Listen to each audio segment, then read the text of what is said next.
better lower that down. Good morning. Thursday morning. All right. Let me just do a few things and get organized before I begin this morning. I honestly think we don't really have to keep an eye on Flight Radar 24 today or tomorrow. Or maybe, who knows, the way things are developing. And I'll get into some of the details of what I've heard and read about what the heck happened last night. Because it looked like something was imminent, and then all of a sudden, it was not. And overnight, I was doing a little research on this morning, and there can be many reasons. Let me just get all this set up, like I said, first.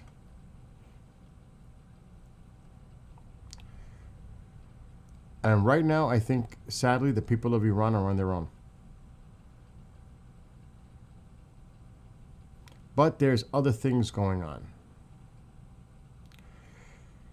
Qatar, Saudi Arabia, Turkey, Oman, Kuwait, and those are the ones that I can remember, were frantically communicating with the White House and the president not to strike Iran because they were concerned about their countries and the region.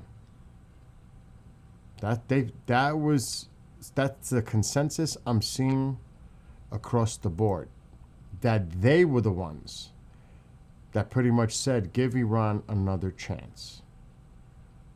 A chance at what?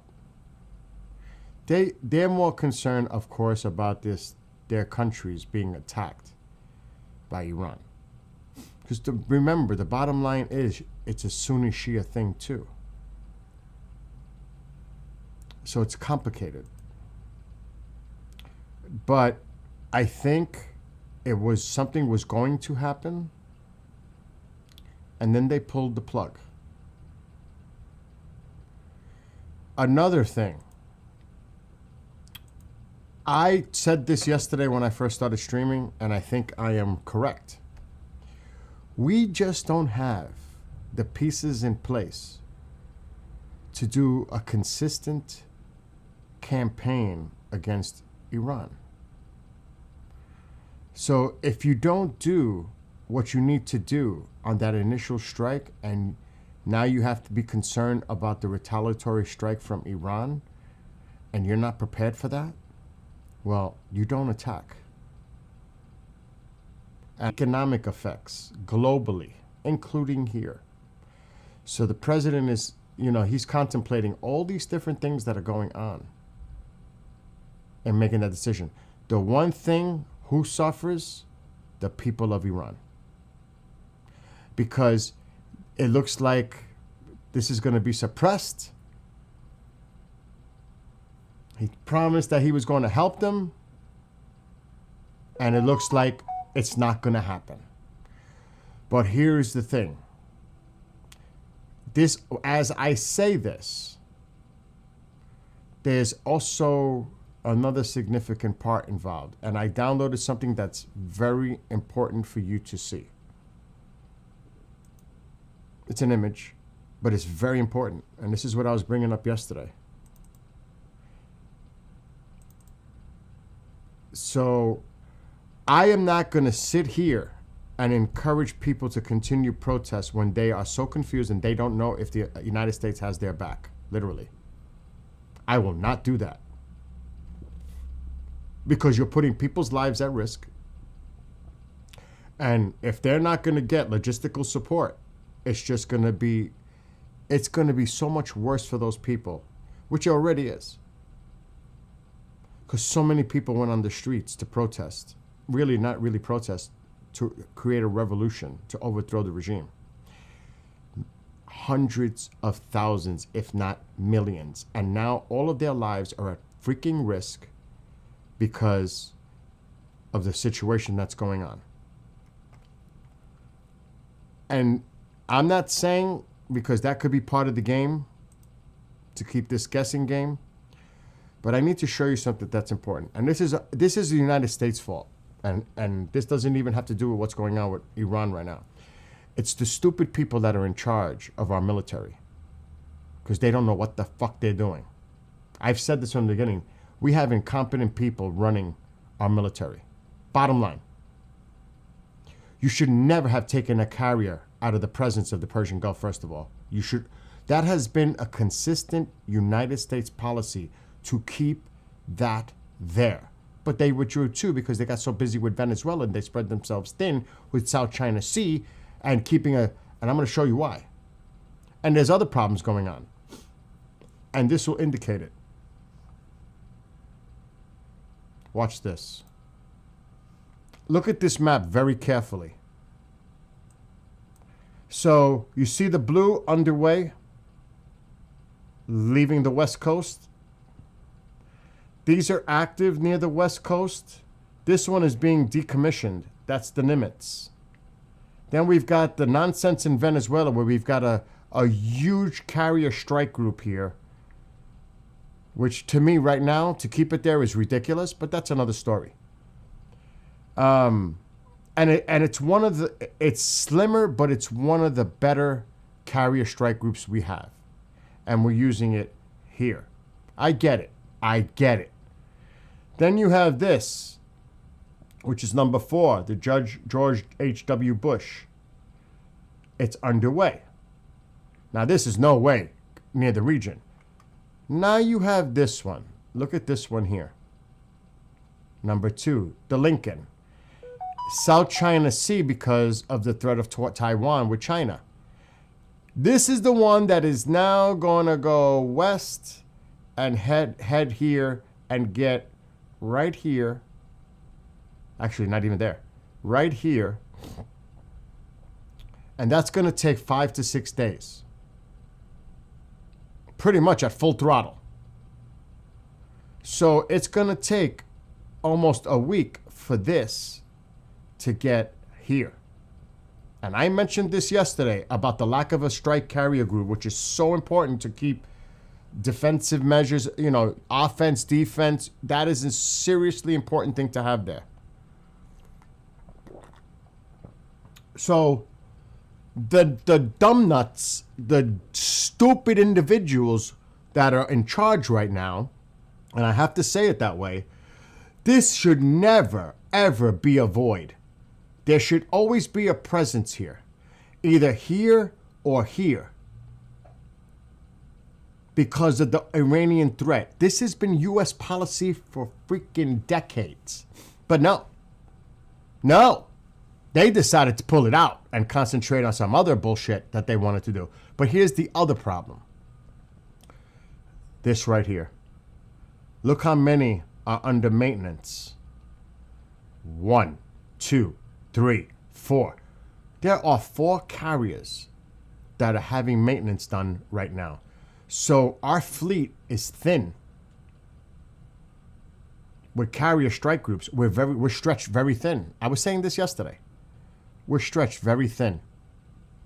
So now, I think what they need to do is this one here near Japan is going to have to become the major presence near Taiwan, because you're going to bring this over here now a little too late. They should have thought about this. This shouldn't have even have thought about. After what happened, let's just think about this. Yeah. I agree with what you guys are saying in chat. It is I got to say, this is such a military blunder. I'm blaming, I see the blunder here. Strategically, it is a nightmare. They look incompetent on how they were trying to do this, is what I'm saying to you. It looked like incompetence. After what happened in June, right? Midnight Hammer. Oh, so then the nuclear facilities are wiped out? Iran is done? Hell no. You have to keep that presence. If that's the case, then why are we keeping a strike group off Venezuela? Is Venezuela a threat as much as Iran is? Are you freaking kidding me?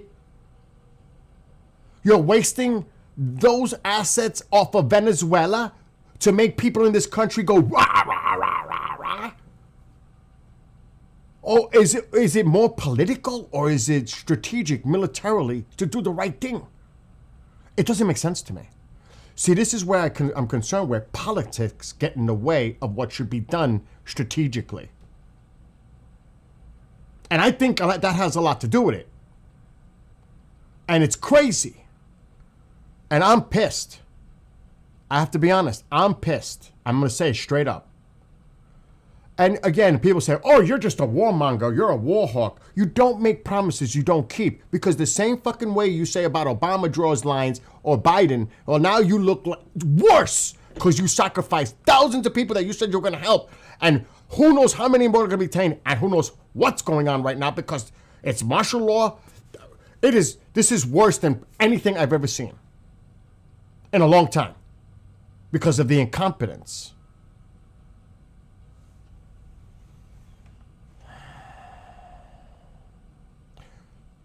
Another thing, too, is if you're going to be impulsive and say something, sometimes you need to hold your tongue to when the pieces are in place and then open your mouth and say, we're going to back them up. Until all the pieces are in place, don't say anything because we're not ready. I mean, look at the map. The map tells you everything. Look at the map.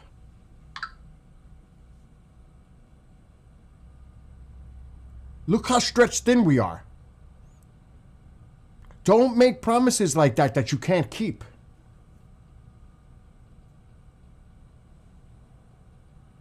This is the problem. We're stretched so thin. And I'm concerned now over here, leaving this void open, but I guess they don't care. But they should have had a carrier strike group here. There should be one here nearly at all times, but I think this was the problem. The 4 carriers that are undergoing maintenance. 4 of them, 4 out of the 11 are undergoing maintenance, and the Nimitz is getting decommissioned. So we're stretched super thin. I mean, look at number 7, USS Nimitz, decommissioning. So that's going bye-bye. And they have to have a presence in the Pacific. They have to. And in the Atlantic as well. This one, right now, I feel is very questionable to have that strike group off of Venezuela. To me, that's overkill. But that's just me.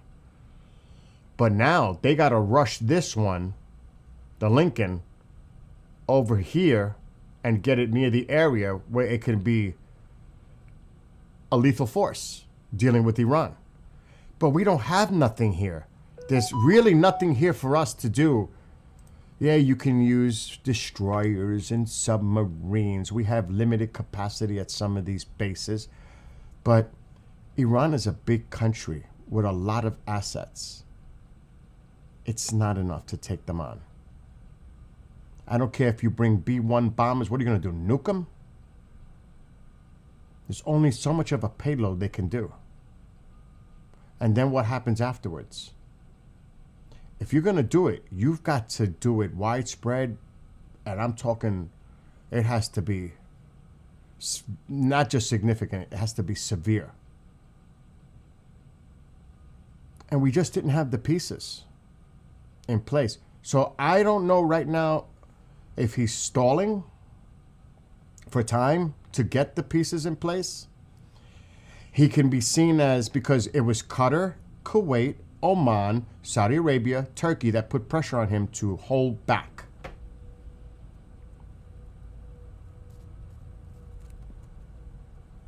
Hold back.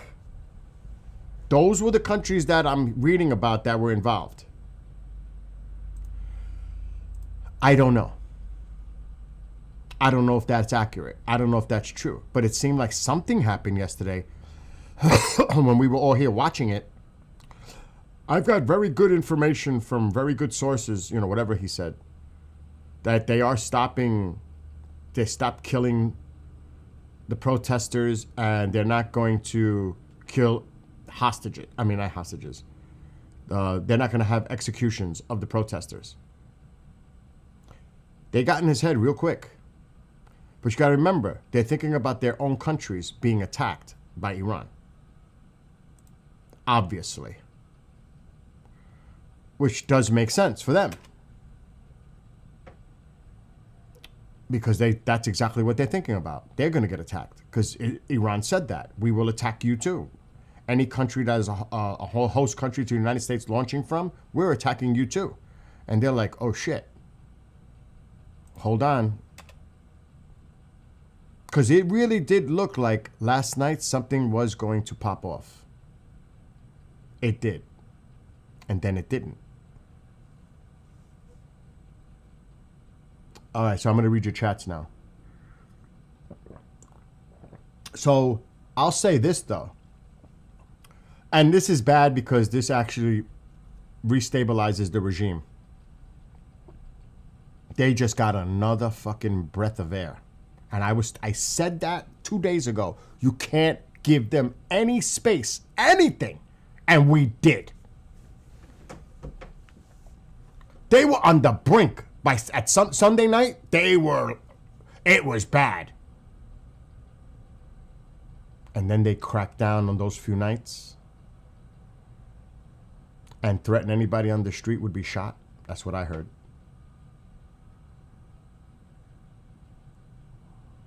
Going into hospitals, shooting the wounded and killing them as they lay there wounded, taking doctors out of hospitals that were treating the wounded.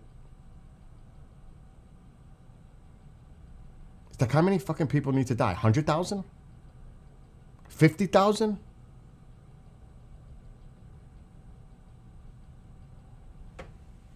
I am so disgusted as an American. And I know there's a lot of people, and I get it. No wars, no wars, no wars. I get that. But do they realize the implications of helping the Iranian people and creating a democracy in there, how that stabilizes the whole region, including here?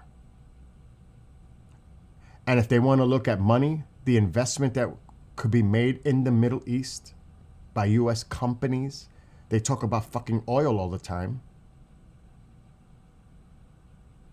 Who do you think would have preferential by helping free that country? The United States. These people are incompetent that are thinking at the top here. They're incompetent. I have to tell you that. I am so upset. I am so pissed. It just shows incompetence to me. Pure incompetence.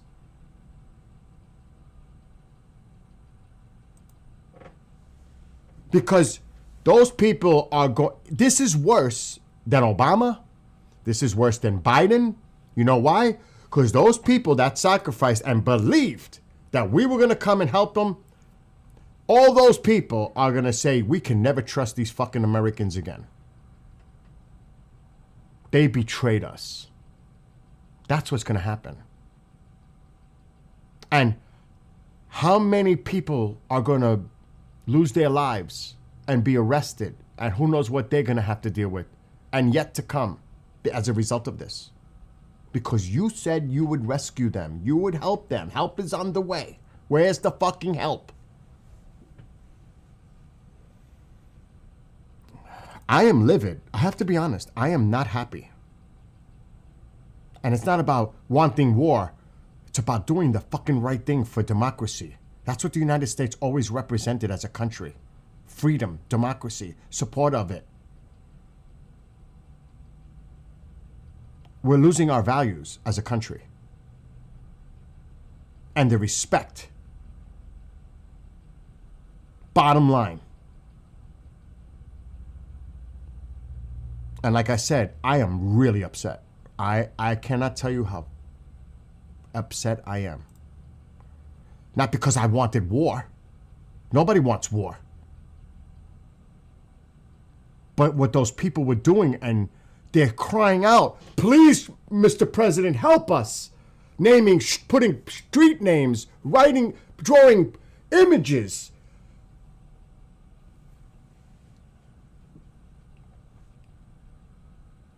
I've seen actual murals of Trump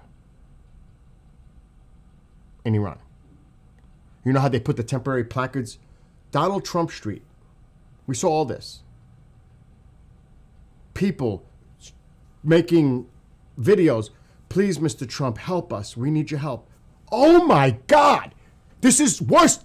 This is way worse than Obama. This is way worse than all of them. I don't want to hear them fucking talk about Obama or Biden anymore. Not after this travesty. I don't want to hear it. I don't want to hear about it no more. Because this is way worse. In Iran. I'm talking specifically about Iran. I don't want to hear no fucking excuses. I'm so pissed. I am so pissed. And that's the one thing about this president. One day he thinks this thing, the next thing he does this, the next day he does this. He's so inconsistent. And a lot of people misconstrue that as being, well, you never know what he's going to do. He doesn't even know what the fuck he's going to do.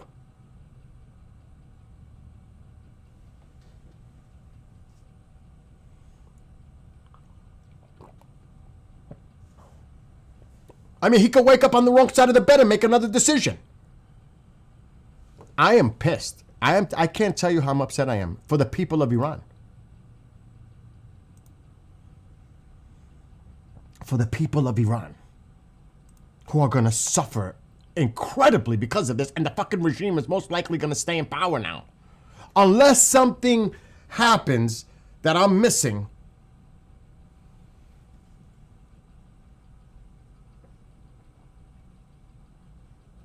Disgusting. It's really disgusting.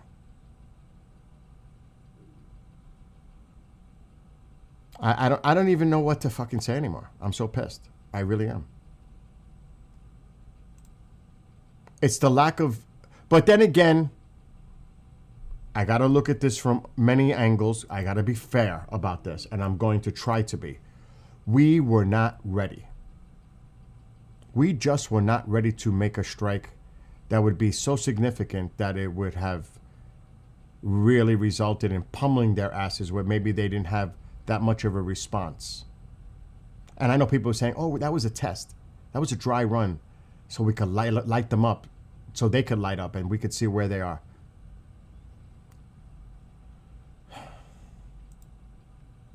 I mean, it's time for people to stop making excuses and look at that shit in face value. Because I'm one of those people that keep shit real, objective. I'm pissed. Yeah, I'm right, but keep cool. I am. I'm trying. So, William, what do you think? You're a Republican. I'm an independent. What do you think about this? I know he's promised getting us involved in no wars. It's not our problem. That's the line. But what do you think about this Iranian thing? Do you think we should have done something? Do you think there was an opportunity possibly lost here in changing the global region after 50 years? Nearly 50 years?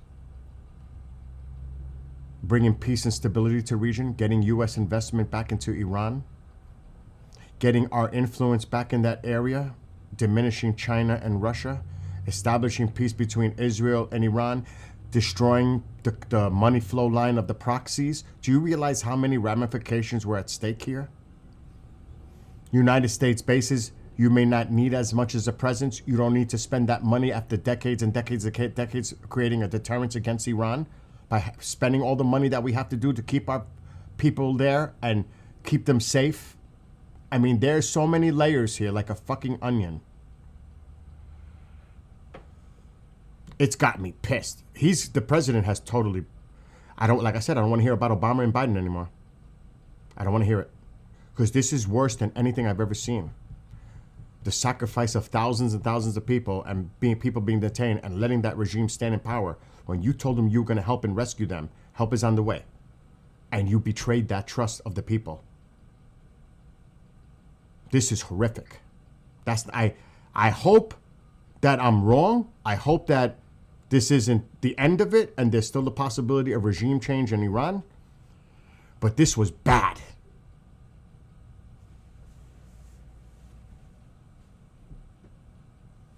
Another thing, too, is Like I said, you got to look at this from many angles. I said it yesterday. Go back and look at the stream from yesterday. We were not ready to strike Iran because of the carrier, lack of presence, and that's another blunder too. We've always had a presence near the Persian Gulf or the Mediterranean Sea, and for the last year, we had it there. We had two actually in the Red Sea, and all of a sudden they went bye-bye because Venezuela has became the focus, which there's still a strike group there, which I don't know why, because you don't need that much. If you want to, the same way, okay, let's think of it this way. How close it is to bring B-1 bombers that could do the same fucking thing in submarines and destroyers in Venezuela, instead of having them travel across the Atlantic or the Pacific to get to Diego Garcia, or what's closer? What makes more sense? Does that even make sense to you? A carrier is so important to have in that region. We can easily hit targets in Venezuela. We don't need that carrier group though, there no more. We don't. We could do the same thing. Okay, so we're willing to fly B-1Bs from the United States, refuel them just to get to Iran, but we could do that in Venezuela a lot easier. We have a lot more assets near the continental United States to keep a presence off Venezuela. We don't need that carrier there. We do not need that carrier near Venezuela. Venezuela doesn't have that kind of a fucking military like Iran does. It makes no sense, but that shows you the incompetence at leadership. Because it's like, this looks really bad. Because other countries, our adversaries are like, they don't even know what the fuck they're doing.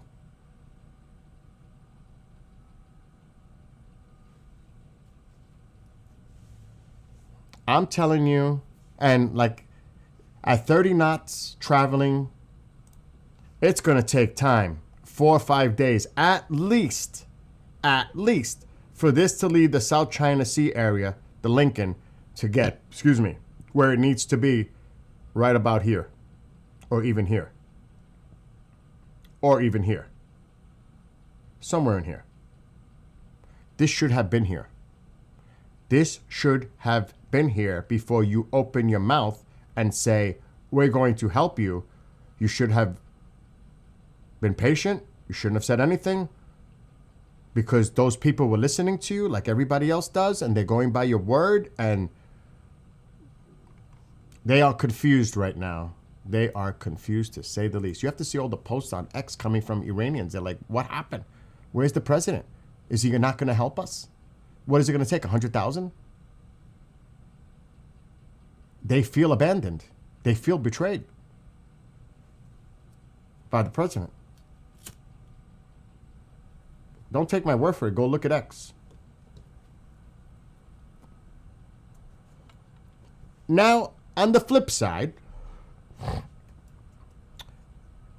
he can at least, and I'm pissed for that reason, but there's other ways to look at this. On the flip side, he's trying to give peace another chance, negotiations with this regime another chance, when you already know they're not going to agree to anything.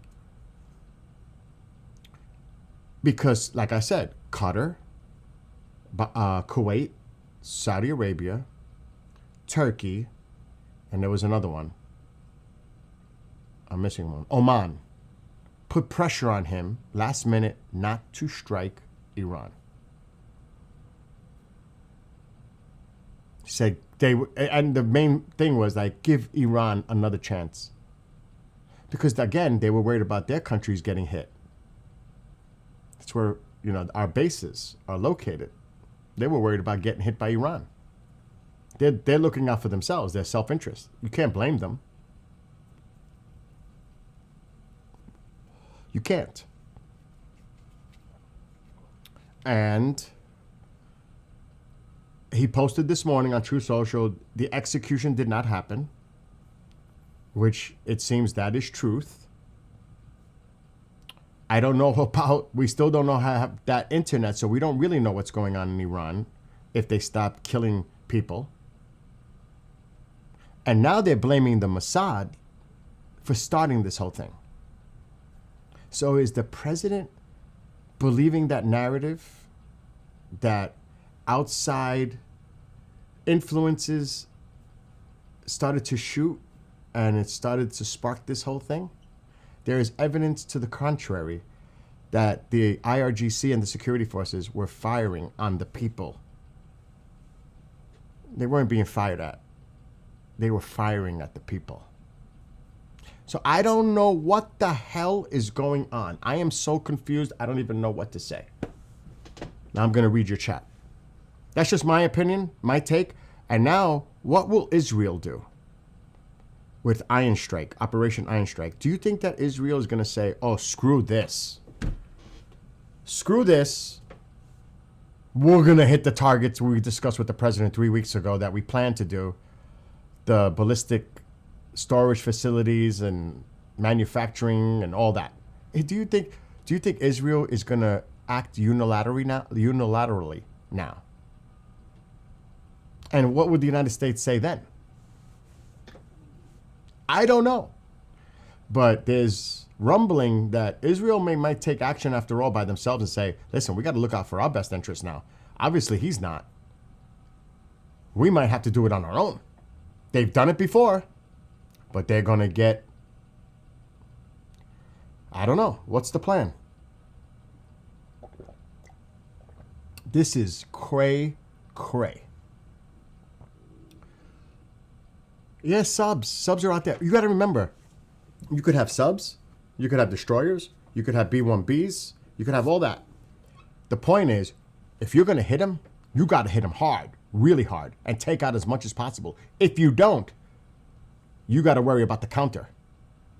And without a carrier there for defensive posture, to have those 35s, 22s, whatever it is, to go in and hit these targets as they light up, as the MQ-4C Triton drone is analyzing everything and they're lighting up, hit them.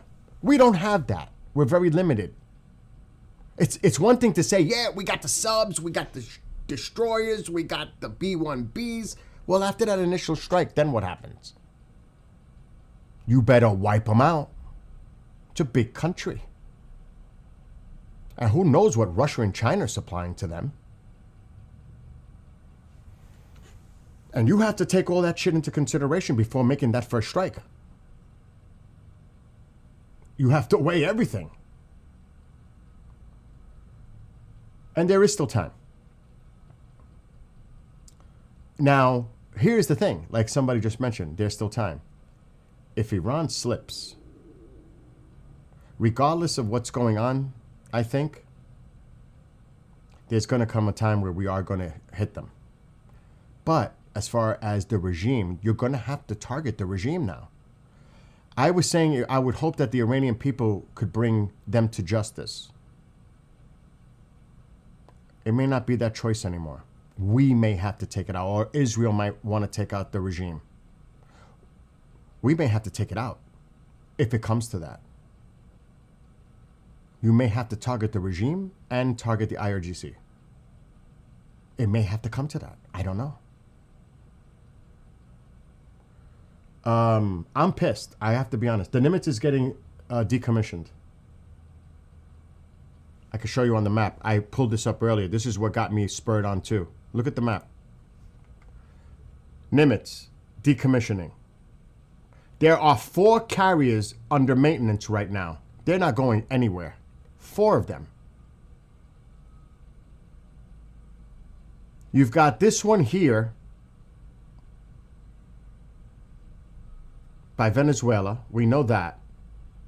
This one is off the Atlantic because there has to be a presence here. Definitely has to be a presence along the Pacific. Then the South China Sea because of China, Taiwan.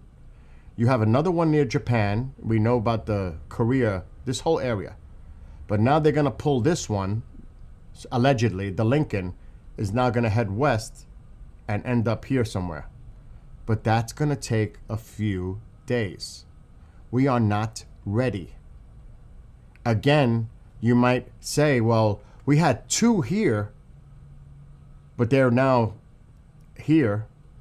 Well, where is the Vincent? The Vincent was there. It's back here, San Diego. The Vincent was there in the Red Sea, and it was the Roosevelt. This was also in the Red Sea. Remember the whole Yemen thing? The Houthi thing? They had two. They were there. They're not there anymore, but they were there. Over here. They're gone. We have nothing. They left a void here in such a volatile region. They left the void empty. That is strategically stupidity. Because of the people that are in charge right now. Stupid. That is strategically stupid. We've always had a presence there nearby. Always. But I'll give them one possible excuse. Is because of the maintenance of these 4 carriers. We're stretched thin. That's the only excuse I'm going to come up that I could give them for the reasoning. Because you're talking about 4 of them. Maintenance. And you got the Nimitz being decommissioned. So there's 5 out of the picture. That leaves you with 6 across the world. And one of them is being used off Venezuela. That shit doesn't even... I get it that it was there when they did their thing in Maduro, but do you think that it needs to be there now? Is the Venezuelan army or navy or air force such a threat that we need to have a carrier group there? Or is it possible that carrier group is there for future actions in Colombia? Mexico? I'll give them that. I will give that. That's a possibility. Oh my God. I'm going to read what you guys are writing now. Yes. Kevin. That's what I was saying earlier. It was Qatar, Kuwait, Saudi Arabia, Turkey, and Oman that put pressure on the president not to act. That I know of, it was those 5.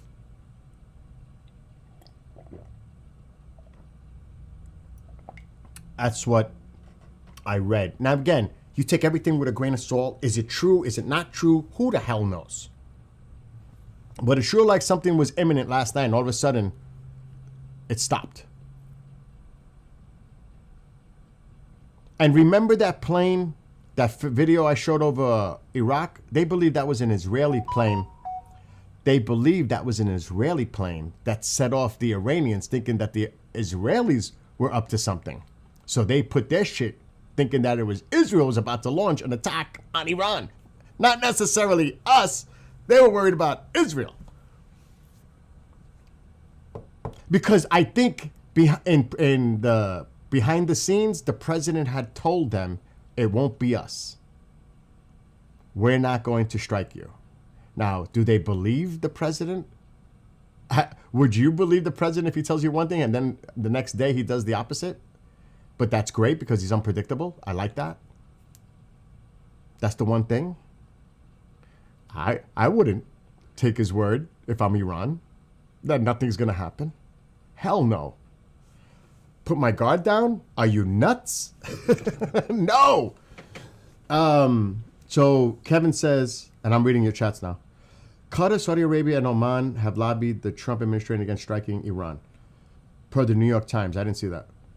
Citing fears that the regime change could destabilize. I read that part. Could destabilize the region. I read that part. This affected Trump's decision. Absolutely.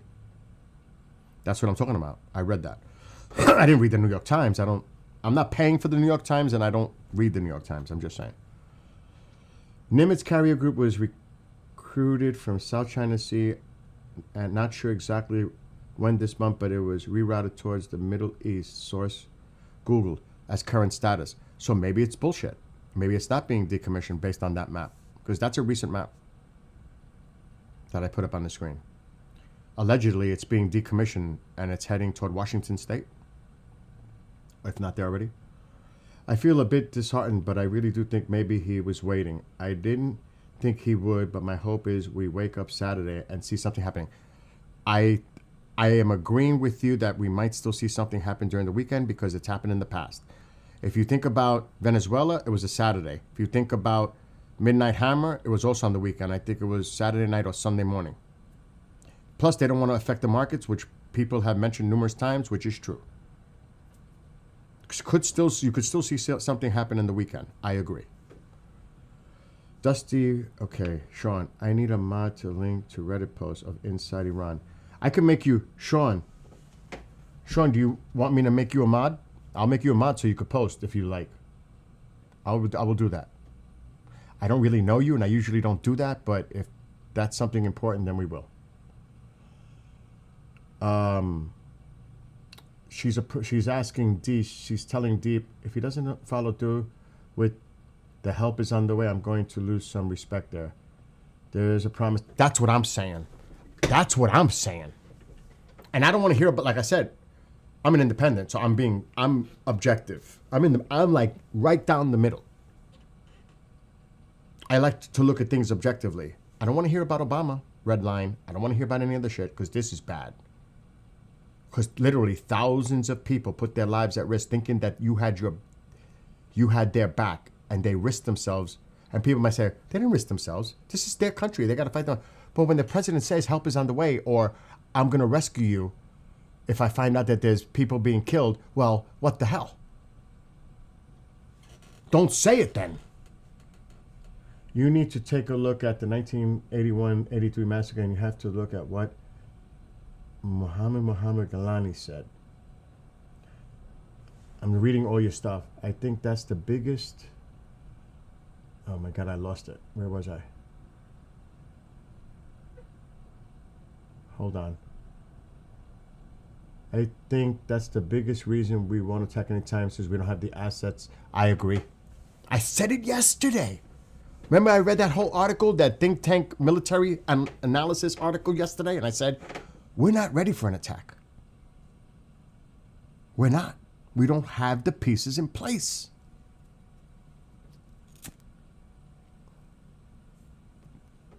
You've got to have a carrier group, at least one, if you're going to strike. You have to have that counter. You just have to. Subs, destroyers, B-1Bs. What happens after the B-1B makes it around? It's going back. You got to reload. You got the payload. It's got to travel back. They can only do so much. How many B-1Bs do we have? And you're gonna think, and if other countries know we're using the majority of our B-1Bs, they know there's a vulnerability somewhere else. You don't want that.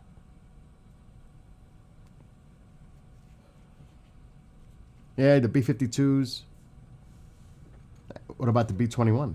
Is it the 21? The new one? All right, I'm going to keep going. Jade is like, what? My good friend Jade is like, what happened to the aliens in Ghost Talk? Oh, my gosh. Oh, my God, Jade. That's funny. If Iran has a nuke, nobody will attack them. So it's kind of like the North Korea model? You think that's something to do with this? You don't think Israel would have hit them if they thought that was the case already? And it doesn't even have to be a nuke. It could be a dirty bomb. You could just put shit on a payload and... My God, a dirty bomb is bad too. Yes, the protesters' route is now closed. The regime change will come from a full-scale military action when carrier arrives and more assets can be... See, Kevin, I hope you are right. That's the one thing I still have hope on. But they're going to call us warmongers. You know that.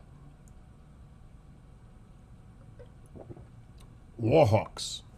Lindsay's getting pummeled. He's getting pummeled right now.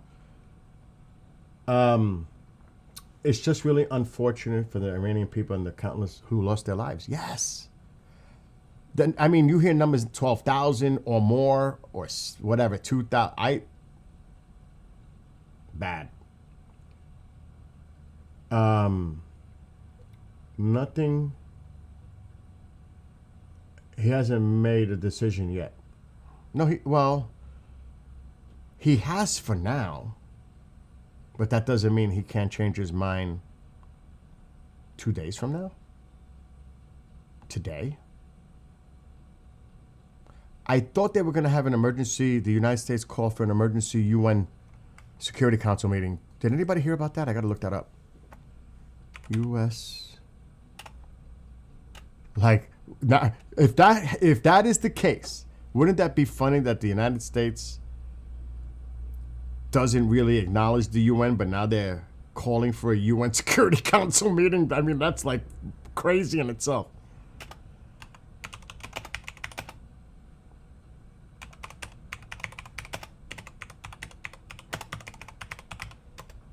That would be kind of weird, right?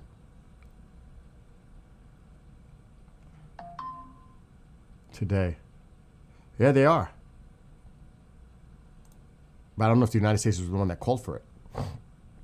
Oh, it is after U.S. request. Oh, isn't this ironic?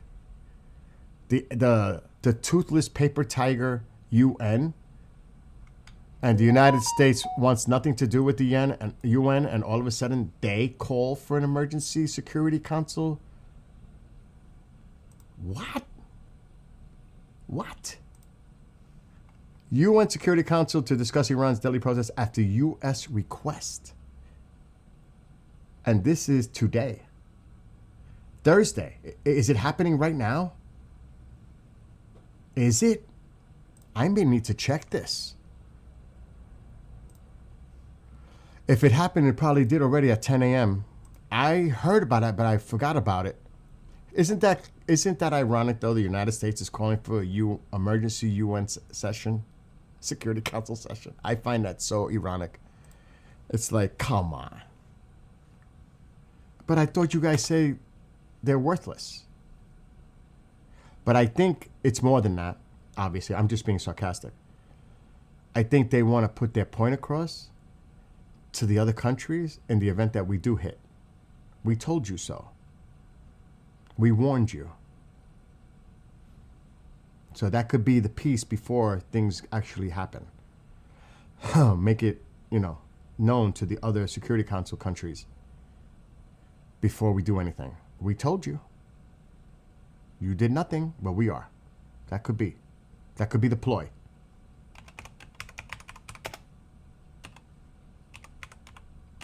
I mean, there's so many ways to look at this. I'm sure everybody. United Nations. Let's see.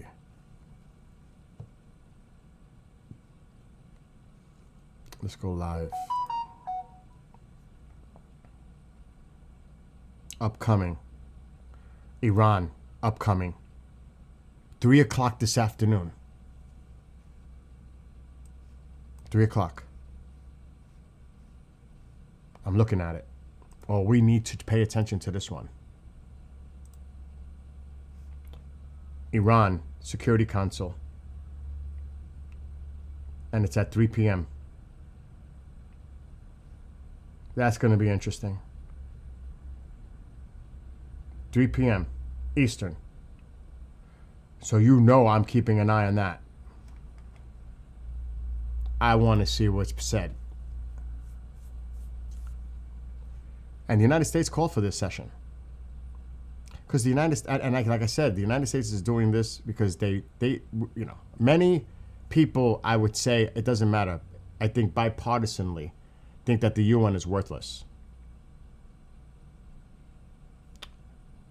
I don't want to speak for anybody else, but for me, it's like, but now the United States is calling for one. That tells me there's one reason. They have one objective. To make their point known to the other countries that if shit hits the fan, we told you. That's the only thing I could think what makes sense with that. You know what I mean? I don't know. But we don't know the original plan to begin with, so it's hard to say his decision one way or the other. We don't. But it definitely looks like the Arab countries had a major influence in changing his mind. And maybe J.D. Vance. The United States imposed sanctions on Iranian officials accused of involvement in the crackdown on protesters. Yeah, you knew that was coming. Sanctions increased, the tariffs. They're going to use anything to try to totally destroy their economy. Because then the people, you got to remember, just because it may have been suppressed doesn't mean that the people of Iran are still not angry about what's going on in their country. If you really cripple them, they're already in big trouble with their banks. Their economy is, like, literally, I don't want to say any bad language, but it's screwed. So by implementing more harsher sanctions, it's really, but it's kind of a double-edged sword, because the people are the one that suffer from the sanctions eventually, because the regime doesn't give a shit about the people. The people suffer. But see, they're counting on that in a very odd, twisted way, that their conditions even get worse so they can keep the movement going. I hate to say that, but I think that's a realistic point of view to look at. Because I've seen estimates that the water is going to run out in Tehran by September if things go on the way they are. The living conditions on the ground, on things that I've read, and I could show you guys information on that because I did a little research. They're going to get worse. The people are going to suffer more. Regardless of what the heck is going to be the result of what's going on right now, the living conditions, the economic situation is not going to change. It's going to probably get worse. So now you have the regime going after the protesters, making them pay for what they did. Who knows what they're going to do to those poor people, regardless of what they've already done. But on top of that, you're going to have even harder economic living conditions. It's going to get worse. So this is really bad. Yeah, it's scheduled for 3, Larry. Lancer individually more impressive than Super Hornet. Waiting is Beam. I don't know what to tell you. Honestly, I don't. This is going to either be another bluff or it's going to be something. But if you think about it logically, it has to be either or, right? Now, I have to say this honestly, as a projection of strength, I think eventually something will happen. Because I don't think that the president wants to look like he backed down and he's going to be compared to Obama and Biden. I don't think he wants to project weakness. He wants to project strength. So with that being said, and like other people said, just because things are coming down a little bit doesn't mean it can go right back up and something's going to happen. And the weekend, I said it yesterday, I'll say it again. It's that carrier group. Gotta have that carrier there. Kevin, we don't have the assets in place to conduct a strike and be prepared for a counter strike. We just don't. Subs, destroyers, B-1Bs are not enough. Yeah, there's some 22s. You've got the base, but they're worried about that. Qatar's worried. Saudi Arabia, Riyadh, they're all worried about that because they. Even though I think that was a show of bullshit. Remember when they fired the missiles into Qatar at the end of the 12-day? I think the president obviously knew that was coming because that's what was said, that they knew it was coming, but that was just to give the Iranian government a safe face moment, which I don't know why, but Qatar obviously is vulnerable. We've seen them send missiles toward Qatar. It's not like they can't. And I believe that was all show. That was the saving face moment. for Iran.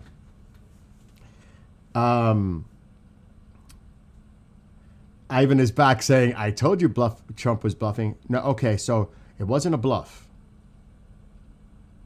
Something was going to happen, but I believe that the 5 Arab countries convinced him not to.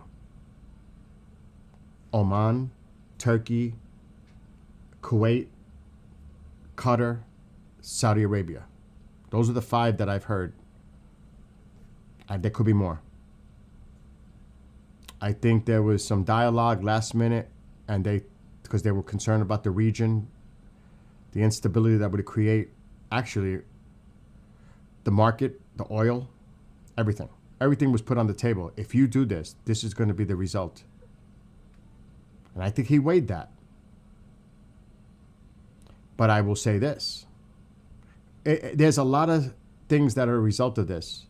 You just gave the regime breath. You definitely gave them a new breath, a breath of air by doing this. Now, it could be temporary. But I also think, like Kevin said, we need to get that carrier there. ASAP. That fucker better be on full throttle. The Lincoln carrier group is now underway to the Middle East. Yes. They announced it yesterday, kinda. It wasn't confirmed, but it's on the move. And I read estimates between 5.5 days to get there, 5.5 days. But then it takes another day to get it all prepped and in position. Just because it gets there, it's got to be in a position to be effective. Getting there is one thing. Getting it ready is another. That could take a whole day. So, it's a holiday weekend coming up. I don't know. Maybe something pops off this weekend. It may not pop off this weekend. They might wait for the following weekend. Because somebody mentioned in this chat about the market. They're so right. They're not going to do it during the weekday. They're going to do it during the weekend. Okay, let me see. So yes, we have assets en route. But we said this yesterday. I said it yesterday. We are not ready. Remember that long article I read yesterday at the beginning of the stream that we don't have the pieces in place? Well, I did say it yesterday. And we didn't have the carrier there and how significant of importance that was. That's it. That's it right there. Because you have to be able to protect. It's just not the initial strike. It's the result of the strike. And when shit lights up, because you have that drone or a couple of them flying over, and that is a crazy advanced technology up there flying, and it can tell where shit is lighting up and they're getting in preparation to launch. You have that carrier ready with the 35s or the 22s or whatever you have, ready to take out those fuckers when they light up. So cruise missiles, significant, whether from a nuclear sub. I mean, do we need bunker busters at this point? Or more cruise missile type to take out specific targets? IRGC installations. All right, let me read. It should be there about in a week, which means sooner. Yes, I saw 5 days.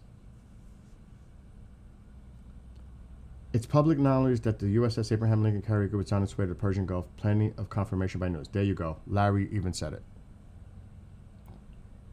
You got to remember, it's open source intelligence too. The U.S. has 2 Aegis Ashore systems within Poland and Romania, both of which can see into Romania, if I recall. I would have to check that. Trump likes to strike after market closes. Yes, Kevin, I agree with you. But we got to get that carrier. Today's Thursday. The carrier's going to take a few days to get there. It may not happen this weekend. It might happen the following weekend. Give this time. But by then, see, you made a great point earlier.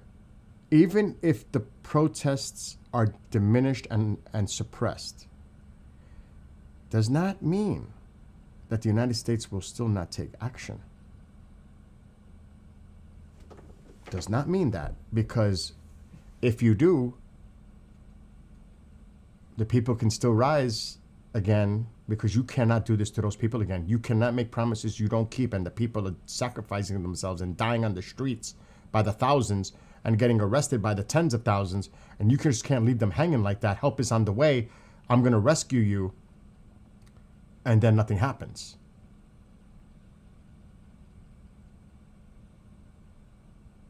We've been down the road with the sanctions and all that, but they are hurting badly, really bad. Their economy's done. It's like falling apart completely.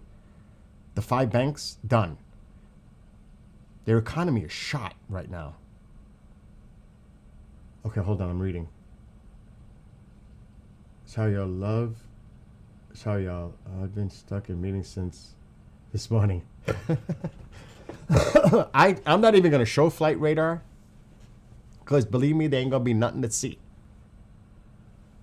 Not today, not tomorrow. I'll keep an eye on it on Saturday. You can bet they're not going to have a Security Council meeting at 3 o'clock and something goes off. It's not happening. It's going to happen on the weekend, if anything, but the carrier group is going to take time. Oh my God, Bean. I hope we might be surprised by what can be done without a nearby carrier.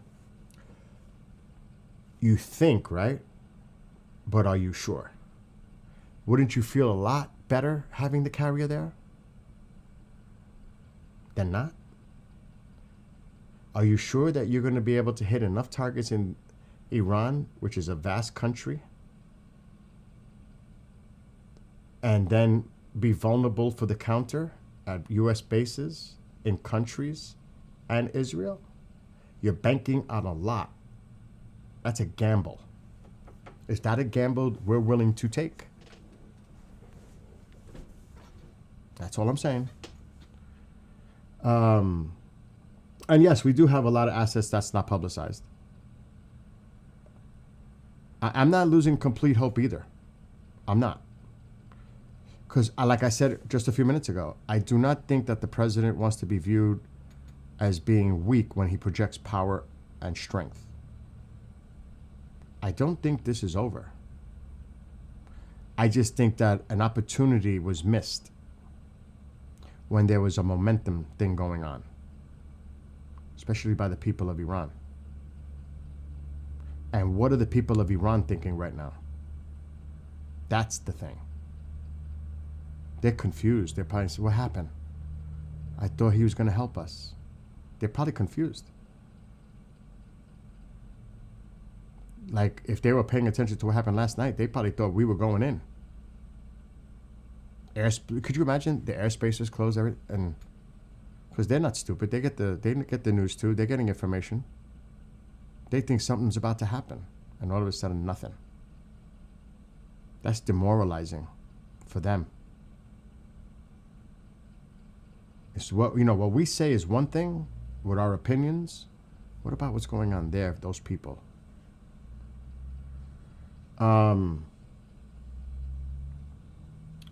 At this point, Larry, I think they have no choice but to go after the regime. If we don't do it, Israel might. Which could spark a whole different situation. But, the media, I was checking it out a little. And actually, I was watching, because I have it on my TV, Israel, it's Channel 12 News. And they were asking Iranian people. Believe it or not, there are people out there in Israel supporting, because they're Iranian. And they were asking them the question that I said we should ask too.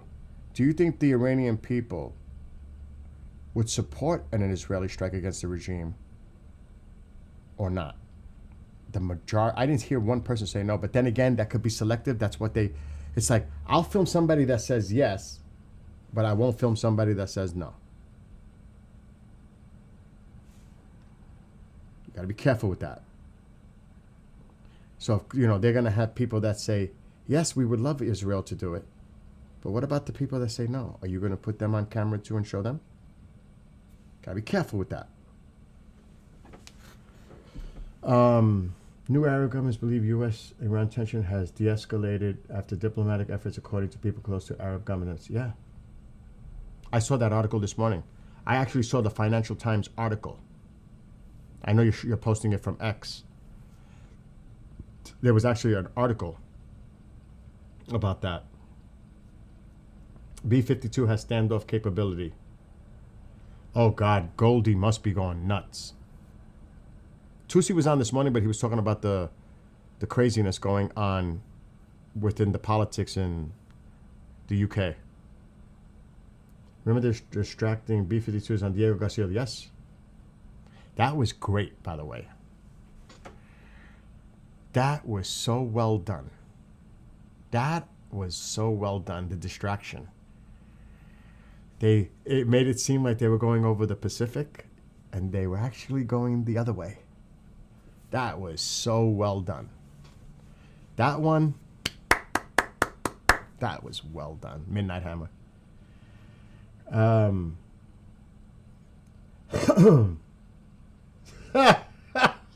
B2. Oh my gosh. Oh, but remember at 3 p.m., you might want to be interested in going to check out this UN Security Council meeting that the United States called for on Iran. And you could look up on YouTube. I'm not on TikTok right now, so I could talk freely. That shit gets me crazy. It's going to be at 3 p.m. And if I can, which I don't see no reason why not, we'll do it right here live. I did a little tweaking also with Flight Radar because you know what's crazy too? And people have been calling me, Bill, ever since you started with this Flight Radar 24 stuff, do you know that they're doing it too now? Tusi's doing it. Steve, Agenda Free. It's like they're doing the same thing. What did you start? I know it's not me. It's just funny because everybody... I did message Tusi though.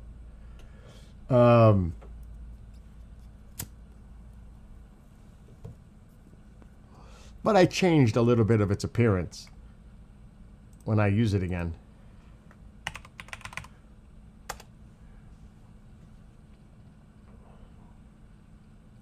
So let me go to the filters first.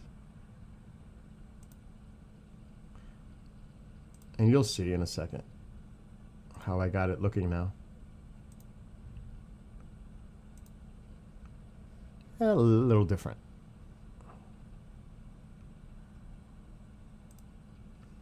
So I highlighted it a little bit more. Got the call letters on them so you could see them. In other words, the labeling, I changed the terrain. So I did a little tweaking on Flight Radar. So now we can actually see. I think that's better, right? Better than it was. Oh, man. I remember the sense of quiet from when I was deployed. This reminds me of that. And usually after the quiet, it gets really ugly. I cannot speak to that. Only you can, Mr. Soriano. But I should call my friend. He's still involved in the military. But I couldn't put him on. I can't expose him. He's a really dear friend of mine. I work with him. He was actually, can you believe it? He was actually the pilot after he retired. He was actually one of the pilots in the helicopters in Bad Boy 2. He's in one of those Coast Guard, flying one of those Coast Guard choppers in the movie. And he's still involved in stuff. I wonder what he thinks right now. And what he's hearing, but I can't do that here publicly because he'll be, Bill, what are you doing? I can't do that. He still uses his Commander Cobra. Obviously, I know his real name, but He's known by many of us as Commander Cobra.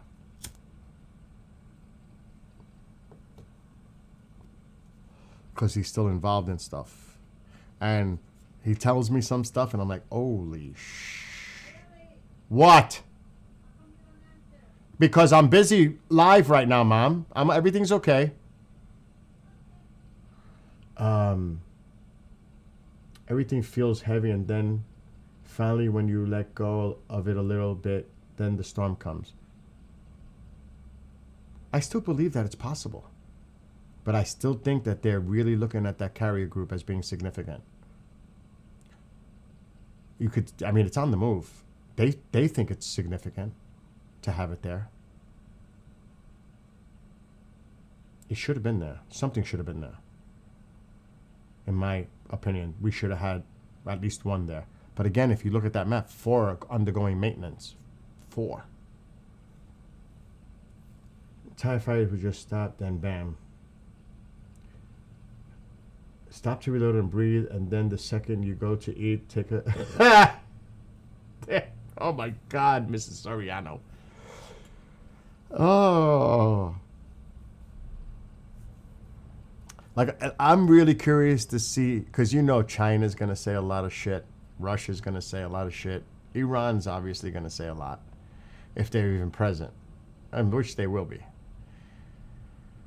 I wonder what our allies will say. I would hope.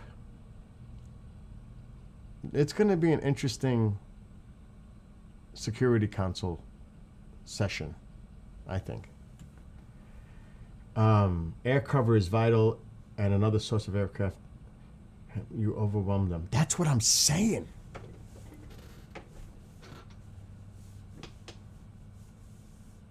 And I don't know how many aircraft. Does anybody know approximately how many aircraft are on the Lincoln? That shit is stockpiled. That shit is locked and loaded. I mean, that's power. The Warthogs and the Apaches, decommissioned. And is it true though? Is it true that they are decommissioning? Because on that map I put up, it says that the Nimitz is getting decommissioned. Why can't we just keep it going for a little while more? We're a little short at the time right now, with 4 undergoing maintenance, if that is true.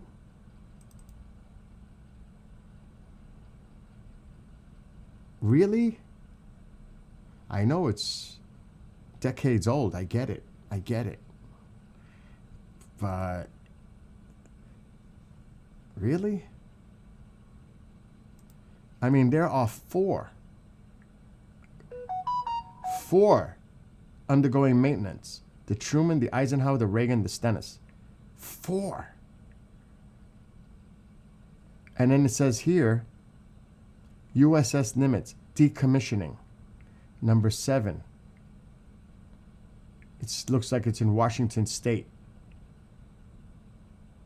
Yeah, Washington. So we're thin. This one's racing toward the region. You got this one off Venezuela. You got to have the Pacific. You got to have the Atlantic presence. So we're thin. We're super thin. We're spread out.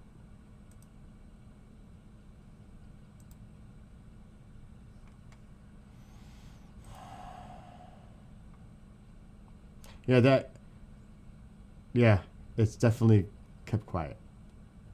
Yes.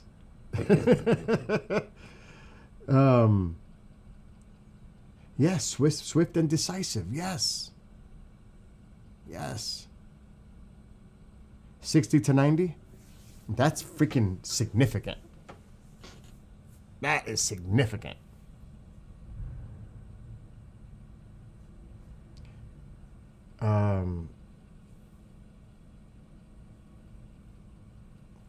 And like I don't know, I think it was Mr. Soriano that mentioned there are assets in the region. And would we include Israel or keep them the hell out of it, as to not make this a Zionist regime intended. This was all part of the plan by Israel from the get-go, to draw the U.S. in because they want Iran eliminated, because you know that's out there. You know that. This is all Israel. Israel's behind it all. You know that. No doubt that's out there. Yeah, you can't forget about the 35s or the 22s and, you know. Isn't it odd how Tusi has suddenly shifted his content? For the past week, he's been getting super chat to support the Iranian people. No one gonna hold this. Okay. To be fair, I watched Tusi this morning. He went on for only for a half hour, and he said, later on today, I will be talking about the Middle East. Because there was this breaking stuff going on in the UK, in the party situation. I mean, that's what he was covering. There's a lot of political craziness going on in the UK right now. So he came on just to talk about that, but he did say that he was going to stream again and talk about the Middle East. Do you see, like yesterday, I put my song I wrote, the Persian and American song. Did you see me trying to monetize that? It's for the Iranian people, or the people who support Iran. The last thing people should be doing is exploiting it for money. That's just my opinion. That is no bueno. That's just not good. And that's why I said, anybody who's streaming about this stuff, and I know you can't do it now, the Red Crescent, and I know some people said, we don't need your help or donations. Those people need help. They need help. And you should say any super chats or anything is going to be reserved for the time when we can help the people of Iran on the ground and we know it's getting to them. However that is. That's the right thing to do. I'm going to read again. You're not so used to the newer toys? I seen air shows. I have video. I seen the 35 and the 22. The 35 blew away the 22. I was screaming. I couldn't, because I go to the air shows. I've got the VIP stuff, you know. I go to the air shows. I was so impressed by the 35. Oh my God. Oh my God. What an impressive aircraft during the show. The 22 didn't touch it, in my opinion. Had nothing on the 35. I swear to you, and I have the video. I actually have the video because I filmed it. There's one point where the 35 is coming, racing around, and then it's just hanging in the air. It looks like it's fucking just hanging. And then, whoosh, I was like, holy sh! It was so impressive, the 360 loops, and I was like, holy shit, sharp. I mean, this thing was doing maneuvers I'd never seen. And I go to air shows. I love the air shows. What an impressive aircraft, in my opinion. All right.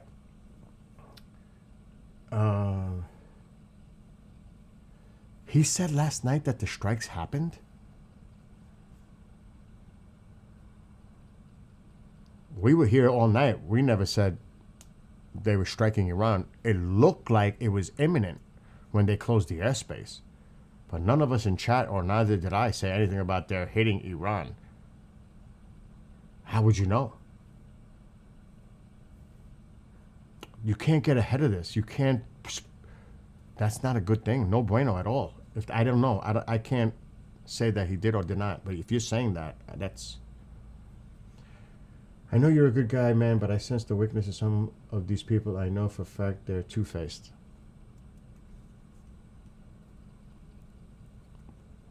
I wrote a song about that. You know what the worst is? Frenemies. They're friends in your face and they'll stab you in the back. Those are the worst. You can't. It's like the Godfather thing. Keep your friends close, keep your enemies closer. For real. And as an Iranian, I'll tell you, bro, I'm not wrong about this. Mark my word. They're profiting from this massively. Well, who's profiting? Are we talking about the military-industrial complex? I mean, there's many ways to look through this. Investors, stock. I mean, that's generalized. There's a lot of areas here. It's quite complex to keep the puzzle pieces separate. Taiwan defense, yes. Ukraine warship, yes. I wrote a song about that too.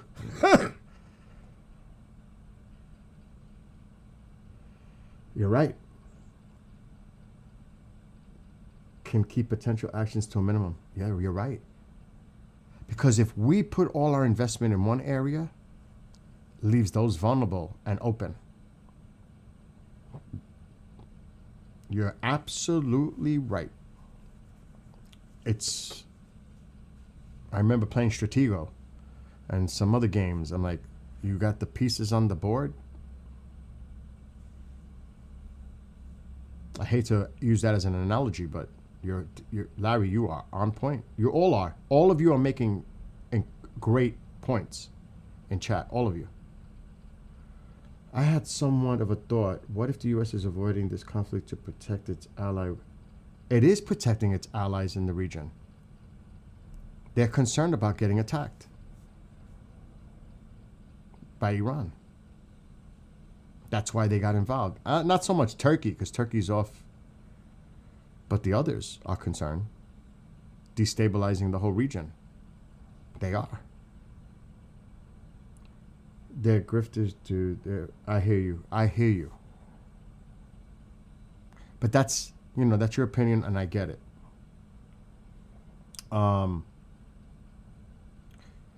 I still think that because of the lack of the mainstream coverage other than Fox News, I have not seen it really on other networks. Like, they're starting to catch up now a little bit. But they're getting the word out that the mainstream media is not doing. I'm not making excuses for what Goldie's doing or Tusi's doing because, like I said, we all have our opinions on their approach and how they're doing things. That's on them. But I still think what they're doing generally is important because the mainstream media is not covering it as it should be. And they're giving the opportunity for people to see what's going on through independent sourcing. I would call them independent. You know what I mean? To be fair.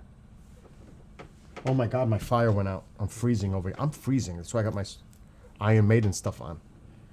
Let me just start my fire. But I understand. But we all have, like me, I'm human. We all have our faults. You know what I mean? We all do. I was a little harsh on Trump before because I was pissed and the administration. But as I calm down and I'm being objective, seeing all the other things going on around, once I calm down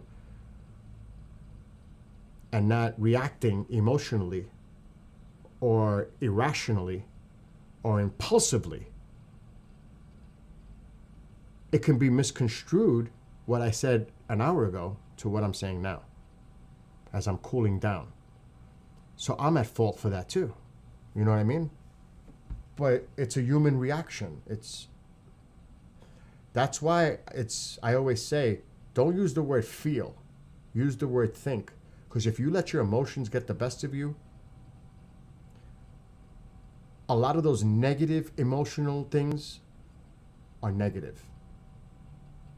Anger, hate, all that. Those are all negative aspects of emotion. And I don't want to turn into that kind of person. But it's a human condition. It's being human. And it's for one, like I said, just think how the Iranian people think right now. How their emotions are running rampant. I mean, I'm sitting in my house safe, talking. That's one thing. I'm lighting my thing for the fire. But it's another thing to be on the ground or have family there where you don't know what the fuck is going on and you're worried to death. So obviously I cannot relate to that.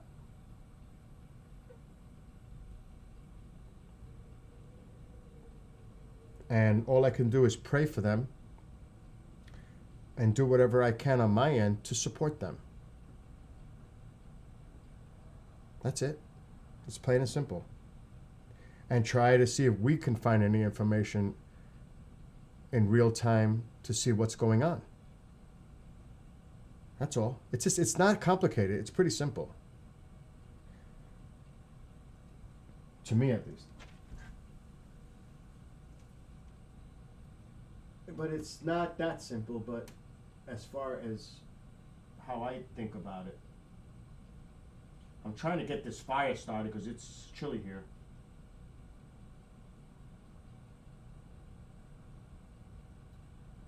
This fat wood, that's what I use, fat woods, to start the fire.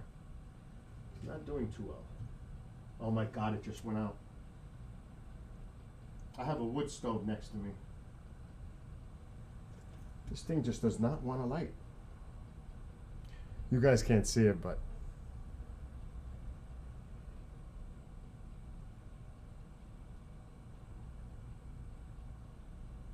it's about 37 degrees outside, Fahrenheit. Oh. Come on, baby, light. Come on, light. Oh, God. It just doesn't want to light. I'm having a problem. I never have these problems. Today I'm having problems. Let's see if that'll do it. Anyway. I'll keep an eye on it. Check Lindsey Graham. What happened with Lindsey? What's he saying now? Turkey should not be a NATO country. I will say that over and over. As an Iranian, will support you. If you need a co-host, let me know. Crafter, I definitely want to do that. Maybe not right now, but I have to figure out a way to contact you privately. Do you have Teams, Crafter? If you don't have Teams, get Teams because I could bring you on through Teams. It'd be the easiest way. And I won't show you. I'll just let you speak. They'll hear you, but they won't see you. I'll definitely protect your identity. Me, I don't care. Because I'm doing, check Lindsey Graham. Yeah, Lindsey Graham seems to have a lot of input here. Hey, even with the crumpets, yeah, he did. Yeah, they had the hats in front of them. Yeah, download Teams. Let me see did he post something again? Let me see. Let me check X. Is Pahlavi saying anything?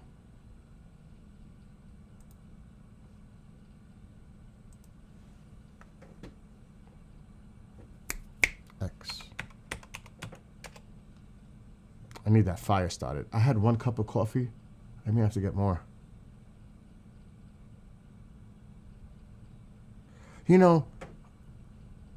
Way off topic, because I'm on X, because I followed the Yankees. This is another thing that's got me pissed off, is the Yankees. Oh my God, I'm looking at this. It's like, are you kidding me? I wish that Hal would sell the team and Elon Musk bought the Yankees. I've been saying it on X. It's got me crazy. But that's for another day. Oh, sell the damn team.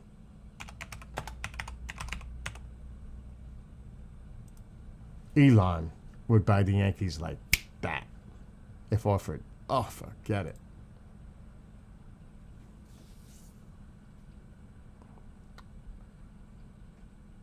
Eight minutes ago. Let's see. I want to play it. Let's see what Lindsay says. Whoever said that, thank you for providing that. I'm going to pause it. Full screen. Bring it back.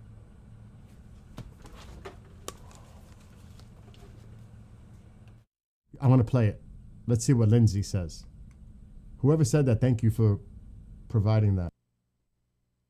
I muted my YouTube. Okay. Let's do this. Now I'm going to mute.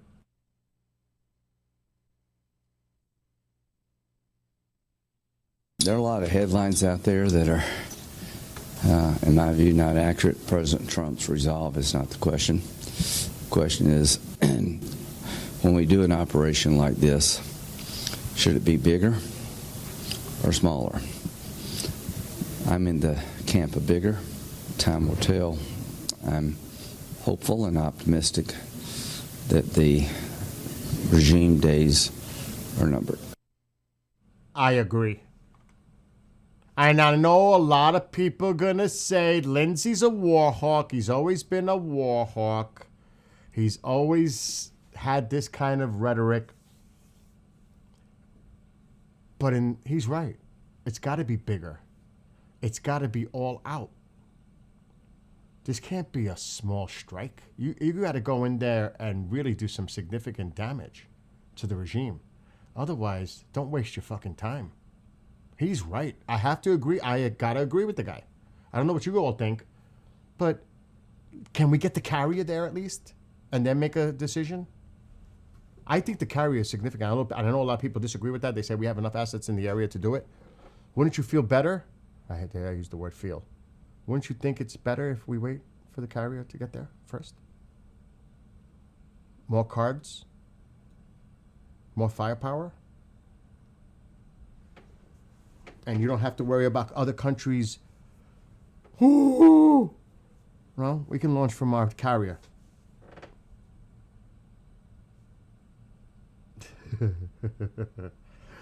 Kevin, you don't even want to. Don't get me started. Don't get me started with the Yankees. I don't care about my identity. I work for VOA. They're ready to. I hear you. Tusi's on. I don't know if I can, because I'll get in trouble. See, Goldie and him have an agreement. I will get in trouble. If Tusi says anything significant that we could look up and corroborate, let me know. You guys go check out Tusi. Keep an eye on what he's saying, because I can always go watch him on a replay. You have to be a war hawk if you want to bring down a regime. That makes sense. That does make sense. From a rational point of view.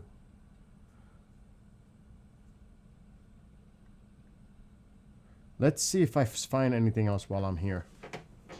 Looking. My fire went out again.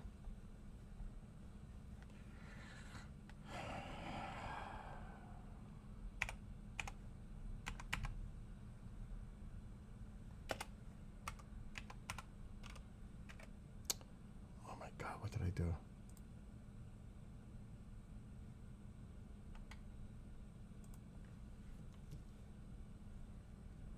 That's old. 20, yeah, this is all old. Nothing from Pahlavi. Nothing. And you know Netanyahu's not going to say anything.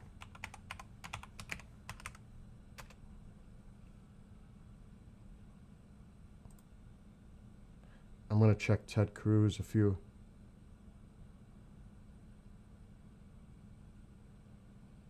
Here, he's quiet.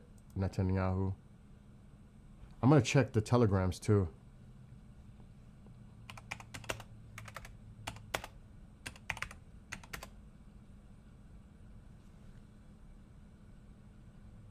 Okay. This was last night. But we should listen to what Ted has to say. I'm just going to I play want to take a I'm just going to play it.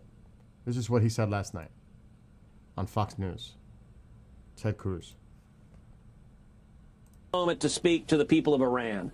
And to the people of Iran, I want to tell you, America stands with you. President Trump stands with you, and you are fighting to topple a dictator, a theocratic who regularly leads mobs chanting death to America. And unlike in 2009 when Barack Obama was president and the people of Iran tried to rise up and Obama sided with the regime and against the people, we have a president who is standing on the side of freedom and encouraging the people of Iran. They're showing incredible courage to take out the tyrannical regime, and that would make America much, much safer. I want to take a moment to speak.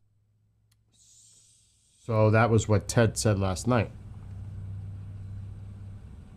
There's one big difference there. The thousands of people that are sacrificing their lives and the tens of thousands who are being detained and arrested. That's a big difference. I mean, I've heard Pahlavi say, what was it, yesterday? 12,000 or the day before, in his opinion, have lost their lives already. Don't compare this to Obama. That would be a mistake. If this president does not end up doing anything, that would be a big mistake. Don't do it, because he has to carry through. The president has to carry through. He has to. Because it would be worse than Obama and Biden for the amount of people who lost their lives. I will come to your rescue if I find out that mass killings are going on. Help is on the way. It's one thing to not show any support at all. That's one thing. You know you're not getting it. It's another thing to make promises you don't keep.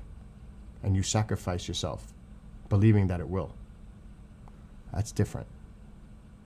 That's why I still think we're going to see something. And based on what Lindsay just said, I agree with him. He's kind of telling you we need to have more firepower in the area, the carrier. And that's what we know. Who knows what else is going on? We don't know.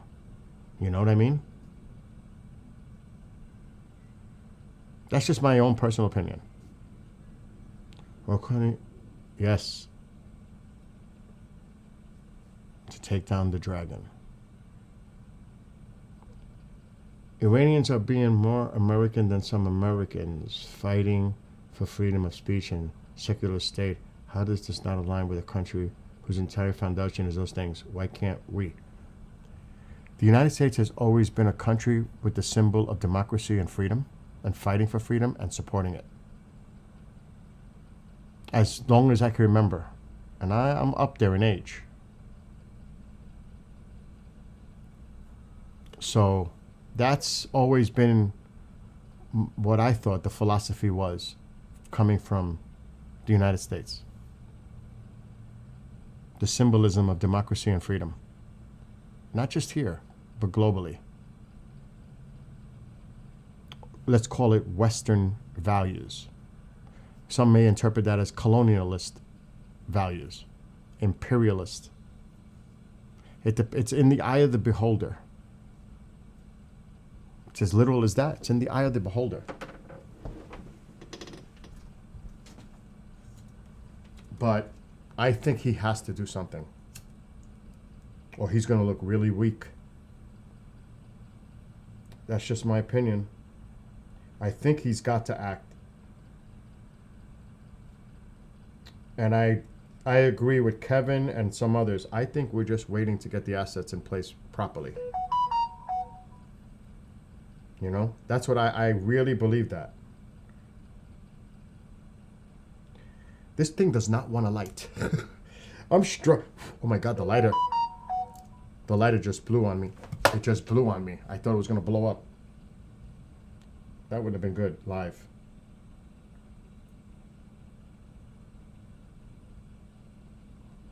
And I think a lot. Now my mother's driving me nuts now. Yeah. I think a lot of people that here in this country that support Iran agree with me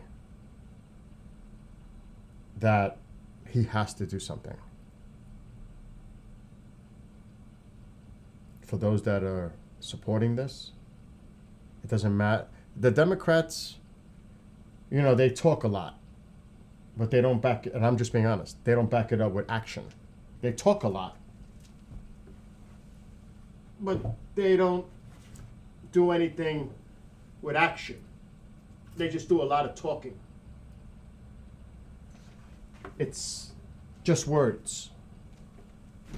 This president has taken action. I have not seen him say something and not carry it through. Really. I mean, I'm not going to get this whole Ukraine thing back and forth. That has been just cray-cray from the get-go. That's a different issue.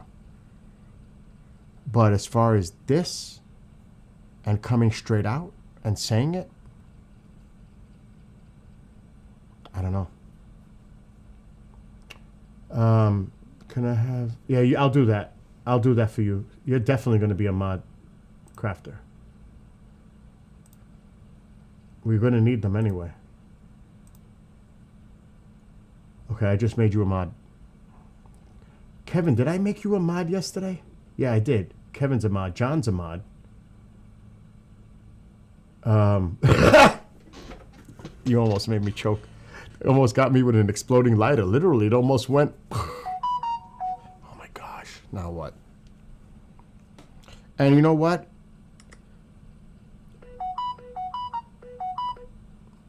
I used to... When I lived in New York City, I was definitely a liberal Democrat. I'm not going to lie. But so was Trump. Trump was a Democrat at one point. I moved up here. I've been living here 20 years. I'm a moderate. And I vote both sides because I'm an independent. So I try to be objective. I like to be in the middle and look at things in a practical sense, not in a party sense. And I'll probably piss off people from both sides, but that's not my intention. I'm just being honest with my own personal opinion. It is not meant to be offensive to anyone, obviously. What's he saying now? A U.S. drone, a different one than the Q4C we keep seeing, left from Iraq, believe, and went up to Germany, I think, or somewhere around that. Nothing's going to happen now.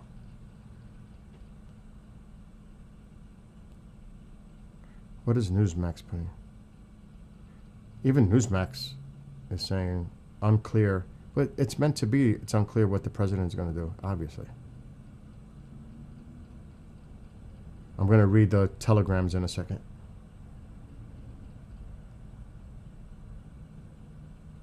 Oh, what's this? U.S. seizes Venezuela-linked tanker ahead of Trump-Machado meeting. So it looks like we seized another tanker. I'm catching up to all these messages you're hearing coming in.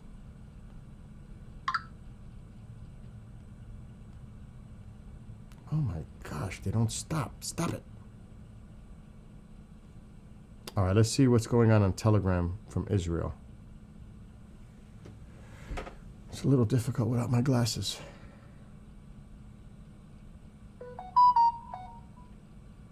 So there's some stuff going on in Lebanon.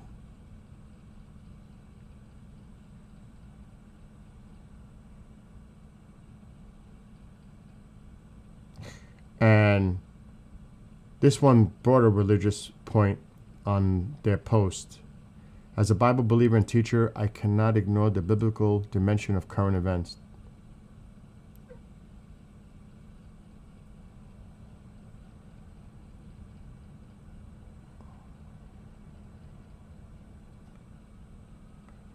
This is something that just came out. Argentina just banned branches of the Muslim Brotherhood, calling them a serious threat to national security. President Malay isn't playing. He's standing with Israel, standing with the West, and calling out terror for what it is. And here's that New York Times reference that somebody brought up about Qatar, Saudi Arabia, and Oman had urged the Trump administration not to strike Iran, warning that regime change could destabilize the region and create a vacuum that Israel could move to fill. So it's all about Israel for them. Based on this Israeli report, they put that twist. And they're mentioning the same New York Times article.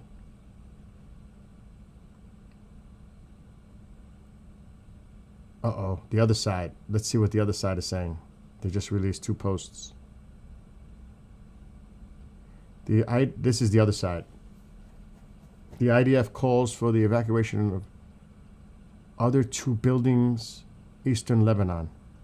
The IDF bombed the previous threatened buildings. So this is like coming out now.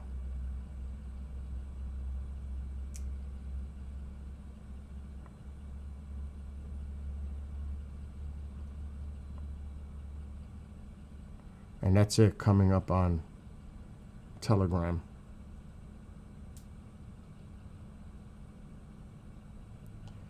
What's this? Oh yeah, I saw the Global Hawk yesterday, KJ.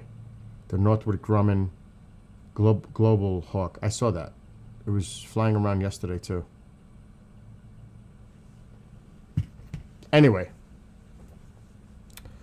let's see what everybody's saying. They're definitely going to act within the next 24, 48. I think more than that. I think they're going to wait for the carrier to get in position. It may take a little bit longer than that, because it's going to take a few days to get that carrier from the South China Sea area over to the Persian Gulf area. There was some guy, supposedly a big family member related to the Russian family. He was on with David Nino Rodriguez saying that, oh, she's going to drive me nuts. For Billy. Saying Come here. the 15th that Zelensky would be finished with his stage act.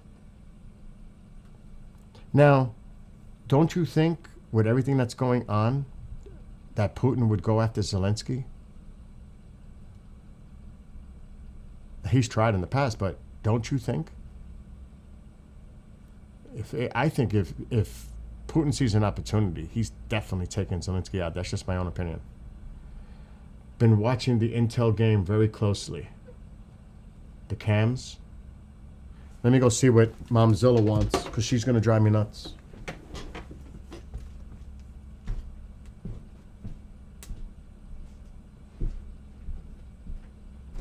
Mom, I'm live right now. What is it? What is it? I'm live. You're doing it again. What? I'm live.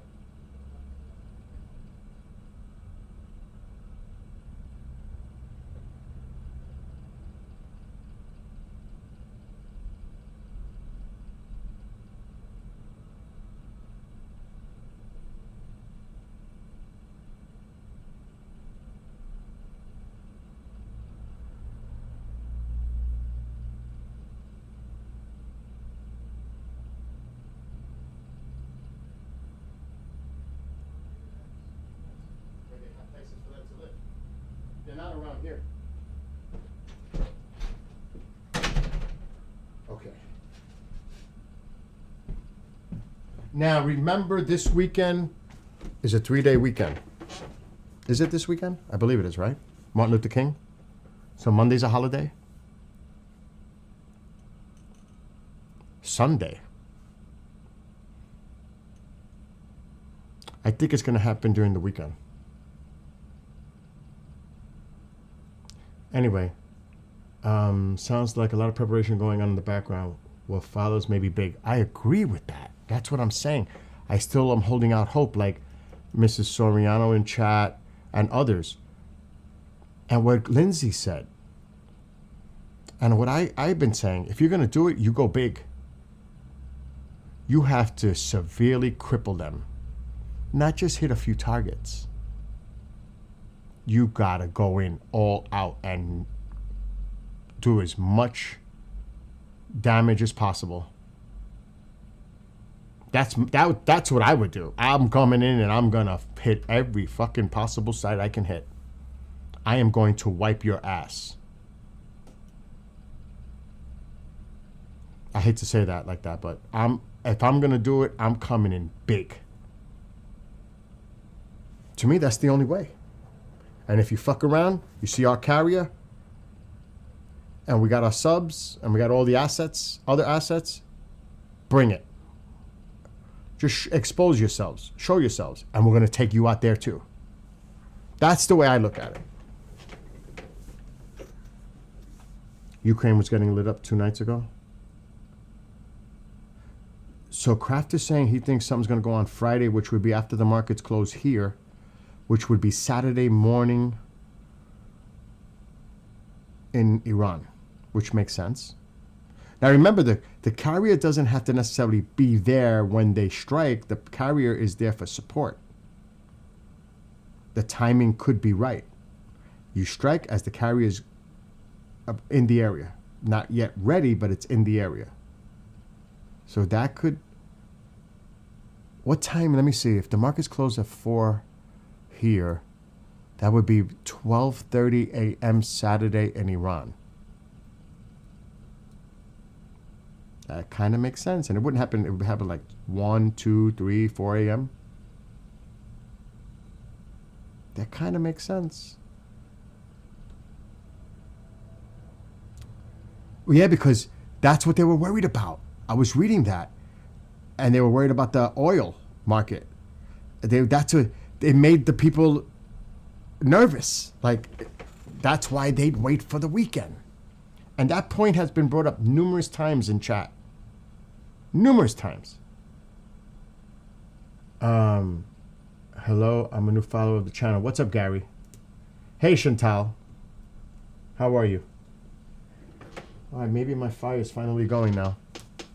Remember, 3 p.m. Eastern, the UN Security Council emergency session that the United States called regarding Iran. Oh, I just closed out a page. I've got too much stuff on the screen. We don't need the flight radar right now. Yeah, this. Remember. And I'm going to cover it if I can. I may leave for a little bit because I got things I got to do here. But this is at 3 p.m. Iran Security Council emergency session. We definitely need to pay attention to this. I'm very curious to see what is said during this emergency session. But again, paper tiger, what does it mean? I think it's the United States purposely telling them and setting the guidelines that if this shit doesn't go a certain way, we will, if necessary, use military force and put it out there, say it, make it known, make that statement known to the other countries. Don't F with us.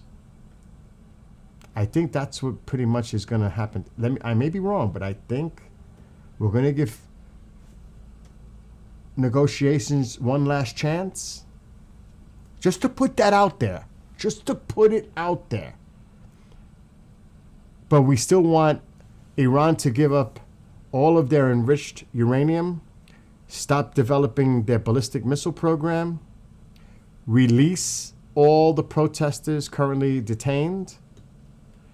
They must not have mass executions and no more killing.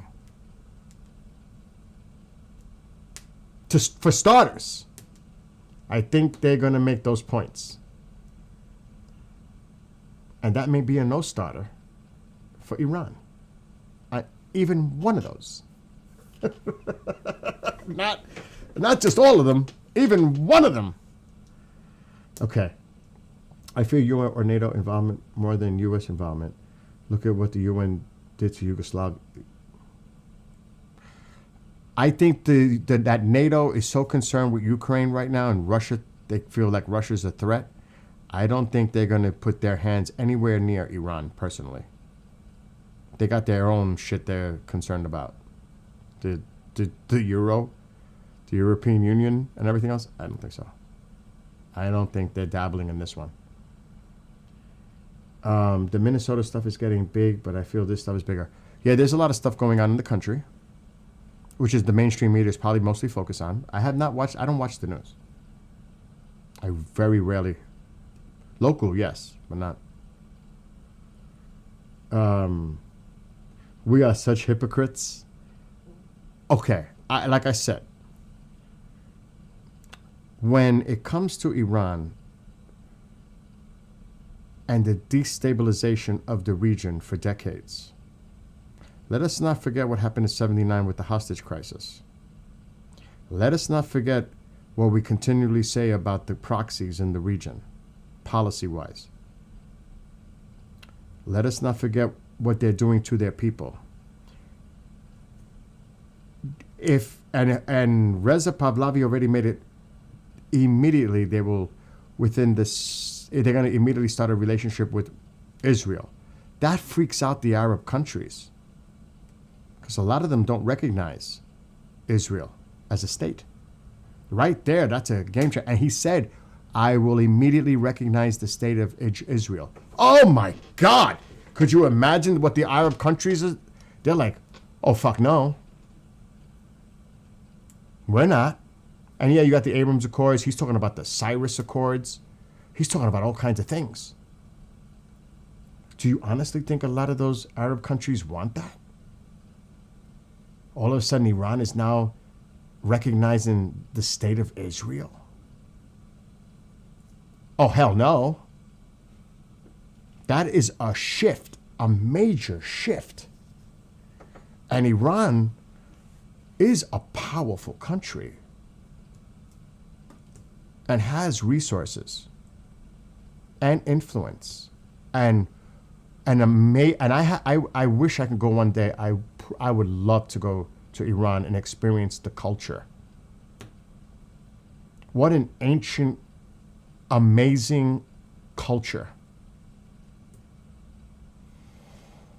And I pray that a lot of those places are intact and haven't been destroyed or because we have a lot of that too, erasing history like it never happened. ISIS did it in a lot of places, which was, and you know what was disgusting about that too? They were selling it to private collectors. A lot of artifacts. That is disgusting. Treasures of those countries were either destroyed or sold. Disgusting. Because money. And you could say you support the people of Iran, but it's not just that. It's more than that. It's such a geopolitical shift in the region. The proxies are cut off for money. Cut. Done. If America is looking at their national security interest, less influence of China and Russia. That's a big chunk. Iran. Big. There's a lot of ways to look at this, the geopolitical effects that this would have.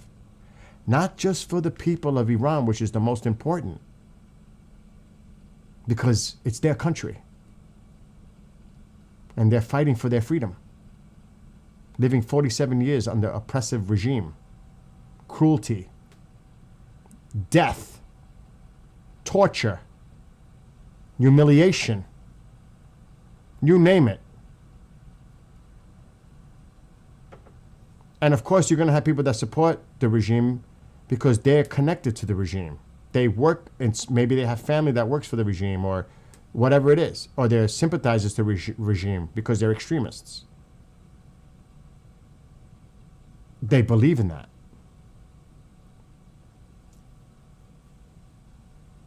I mean, that goes without saying.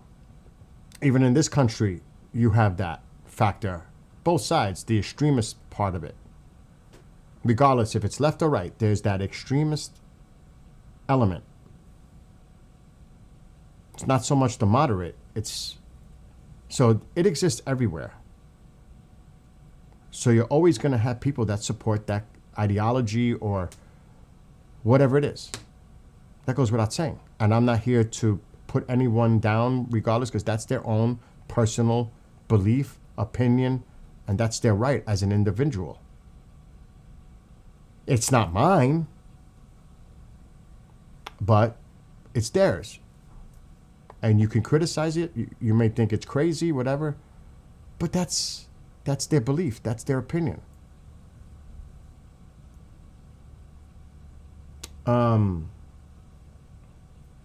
Yeah, and you know what, too? Who said that? Break Bill? A lot of the hypocrisy comes from power, greed, and corruption and money. Self-interests. Bottom line. That is really the root of a lot of it.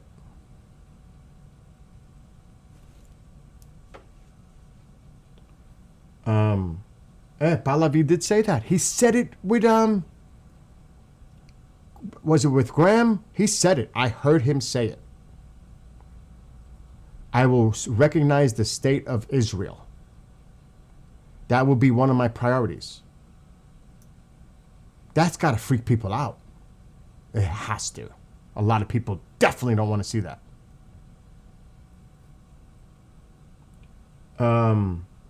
We are not the people to do it. Their own people. Of course, it's got to be the people. But the people are throwing stones when you got a regime that's armed to the teeth and well-funded. How do those people have a fucking chance? They're getting slaughtered on the streets right now. They're being, and I've seen images, and I can't say they're credible, with actual military fucking weapons on the streets, on armored vehicles, and they're getting shot and killed with those. They're using military equipment on their people. This is crazy.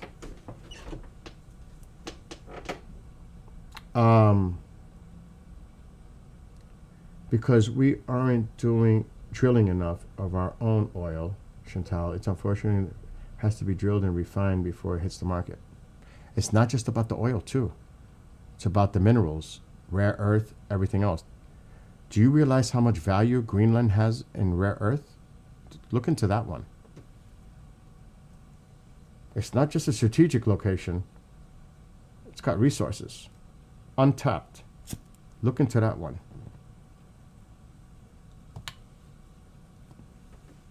Do your own research. The sixth chapter explains about Cyrus the Persian helping Israel go back to Jerusalem. It was Nebuchadnezzar that had carried them away previously to Babylon. You know, that's another thing that people may not recognize, that there was a relationship between Persia and Israel, the Israelis, the Jewish people, going back thousands of years.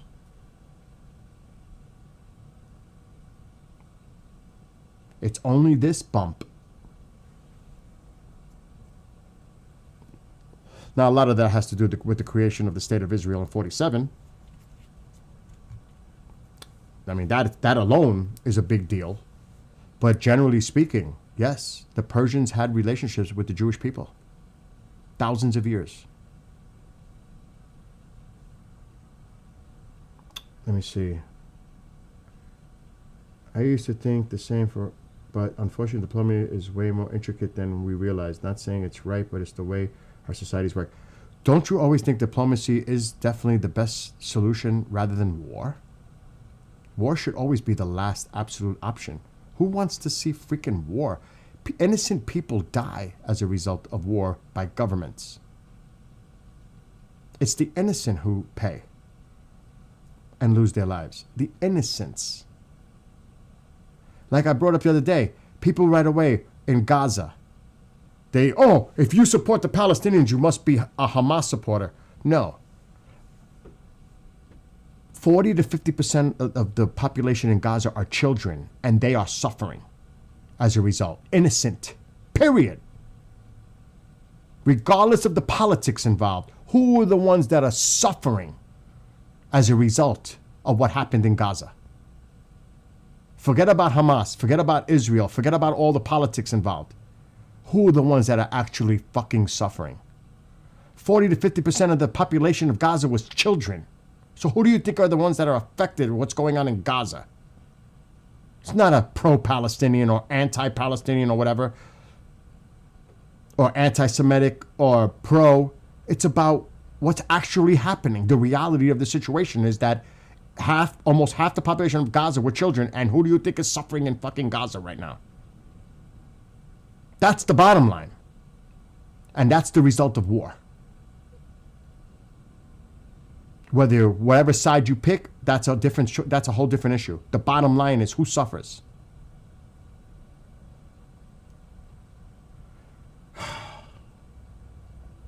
I'm trying to read all of your comments.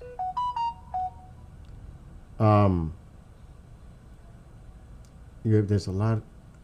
Don't start with the UAP stuff, Crafter, because that's the kind of shit I'm involved with. Don't get me started with that.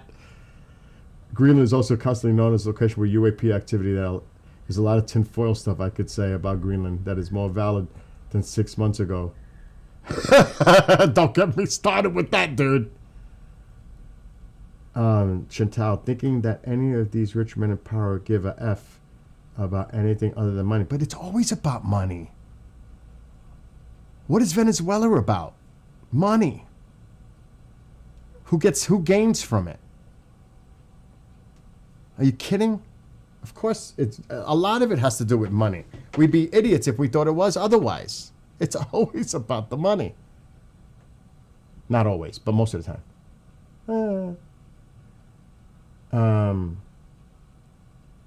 China's Road and Belt Initiative goes right through Iran.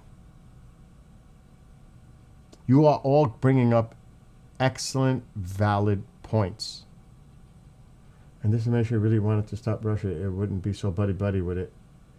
And, yeah. And I know what you're saying. And if it was about stopping Russia, then we wouldn't have illegally went into Venezuela. Okay.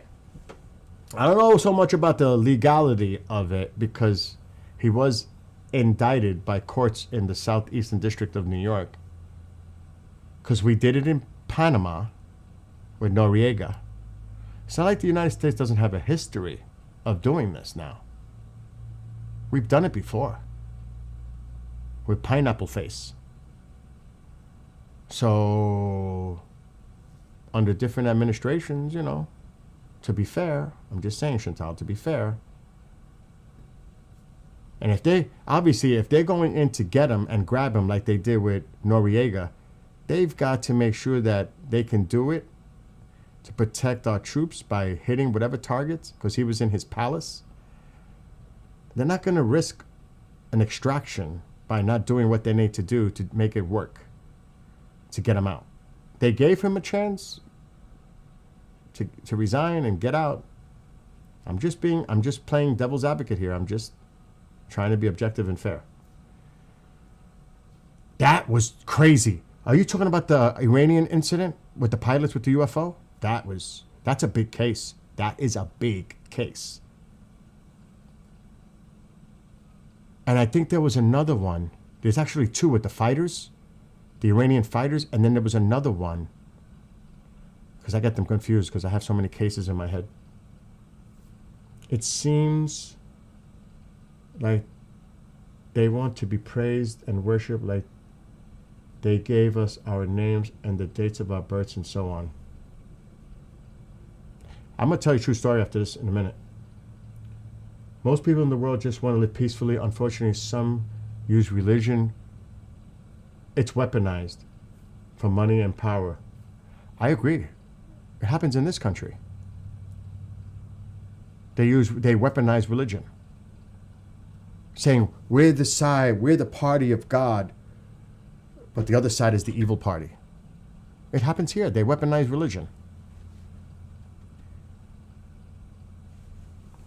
I don't like that. I don't like that because people from all sides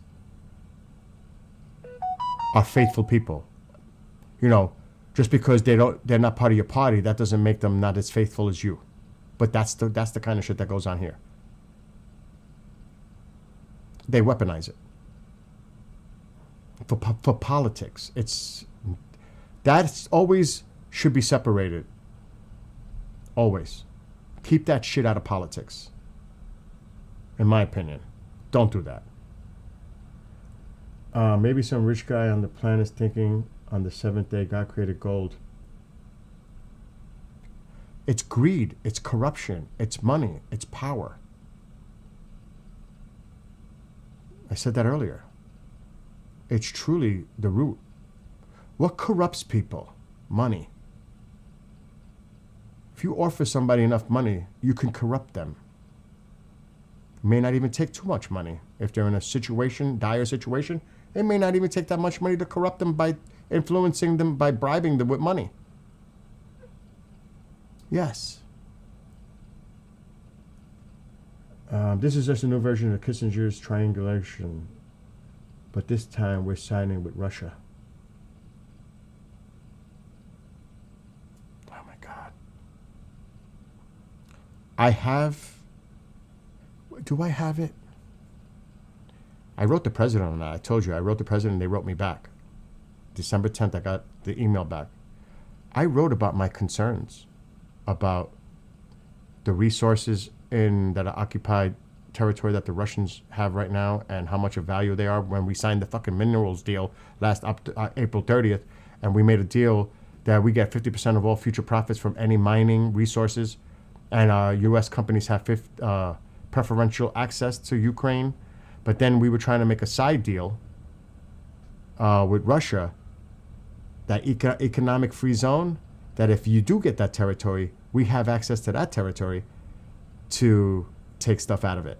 Because the territory was estimated to be worth over $12 trillion in resources. So we would not just did a deal with Ukraine, we played both sides. Now we're trying to negotiate a deal with Russia that if you do get that territory as it exists today, we want an economic access to those resources there.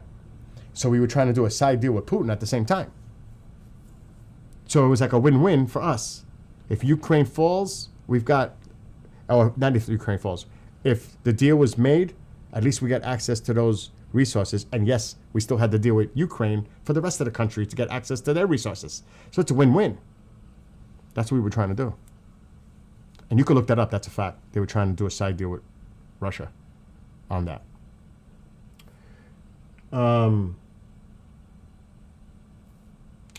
China buys, yeah, that's a big deal. You're right about the oil. I have mentioned that in the past about how much dependency that China gets their oil from, and under different flags because of the sanctions. They would go at sea and transfer it to another flag. There's all kinds of grimy shit that goes on. You're right, though. Who was that, Larry? Yes. What happens to religion when we suddenly encounter another race? You know what? If that were to happen, and I don't want to get into the whole UFO alien thing. First of all, no one would trust their intention. Not even myself. What is their true intention? You know how many questions? If you think, a lot of people talk about a false flag trying to bring the world together. If there was a false flag alien invasion kind of a scenario, would it take something like that to unite the world? Because now we all have to unite against a bigger threat? Oh, don't get me started with that stuff, because I've been doing this for over a decade. What can we expect from the UN meeting? Absolutely nothing but talk. But I am interested to see the U.S.'s position when they talk. We all know what's going to come from the other side. They're going to go after Trump. Look what he did in Venezuela. He's trying to take over countries by removing their leaders. They're going to go nuts. Russia's going to be hypocritical, saying the United States is committing criminal activities by removing sovereign countries' leaders. Well, look what the fuck you're doing. Who are you to talk? So I don't pay no mind to what Russia says. China's definitely going to fluster, but they're concentrating on this could work to their advantage because, okay, you do that, we're taking Taiwan in the future. This is our territory. This is our area. This is our backyard. Don't tell us what we need to do to protect our backyard. You're doing your shit to protect your backyard. Don't stop us from protecting ours. That's going to come in the future. That's the danger. That's when you set these precedents. That's the danger. Because then other countries are going to use it. Just saying.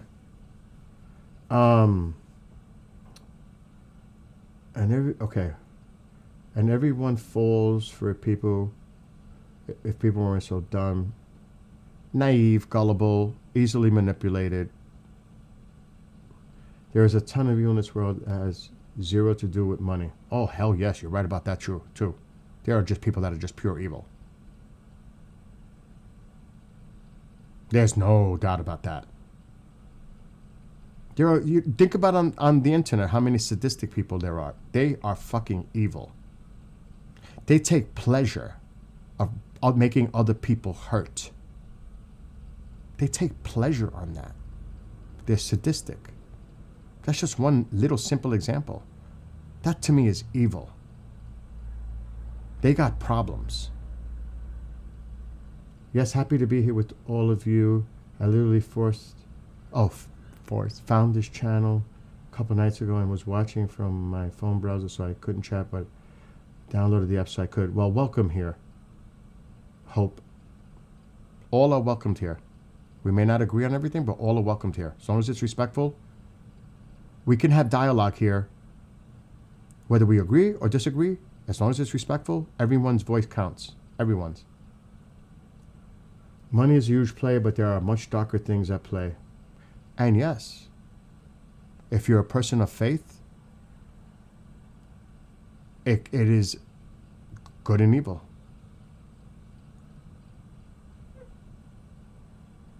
Like, seriously. So if that's the kind of vibe I'm getting, it's in the numbers, it's in the symbolism, the clues are there. This is a geopolitical move and money is not the sole driving force. No, I didn't say that. But I say there's a lot involved here. It is definitely, to me, will create more stability, peace in the region.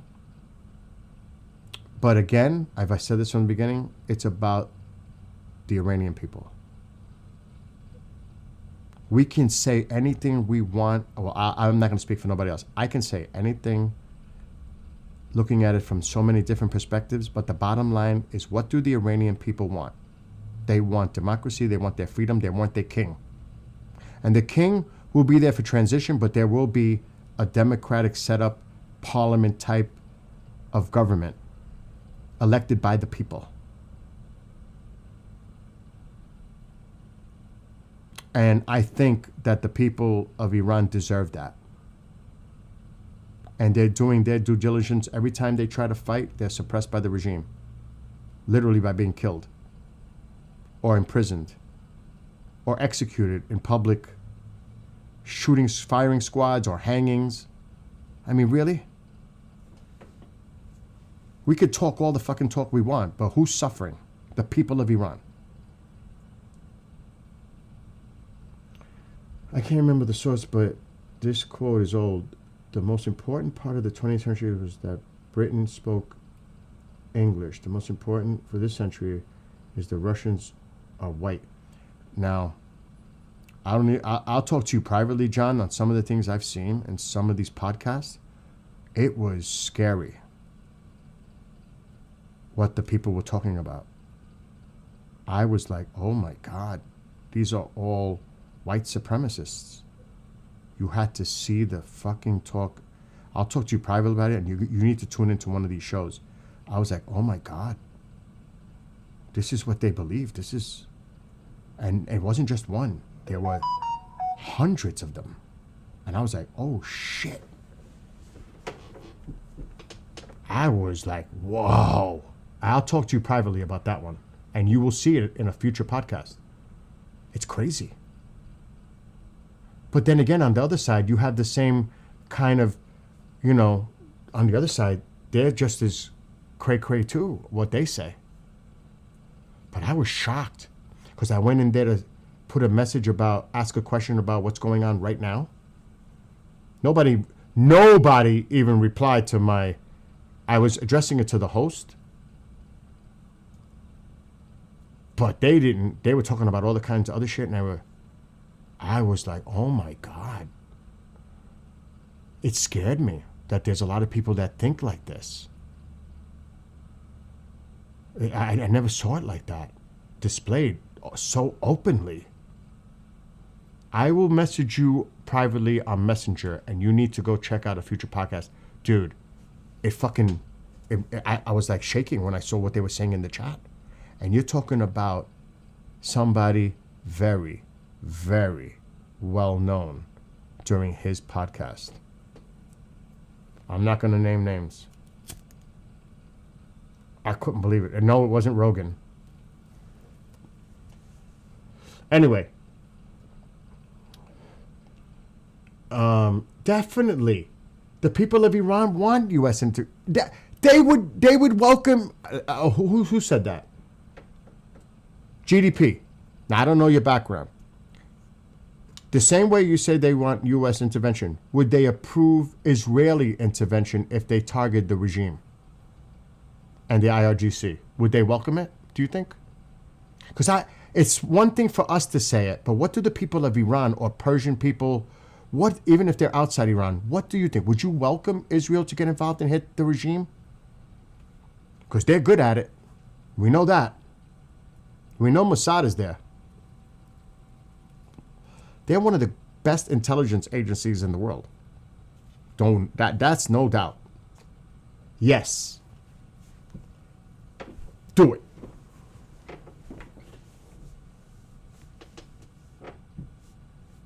I think so too. And I'm only speaking from my opinion. I think so too. I think I would say this, and I can't speak for the people of Iran. It is my opinion that if they think that the United States is hesitating, they may say, well, if U.S. isn't going to help us, maybe Israel will.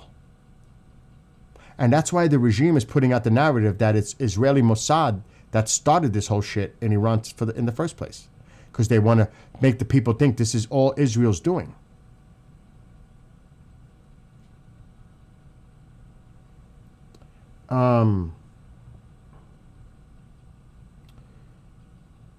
Let's see. I'm trying to find where I was.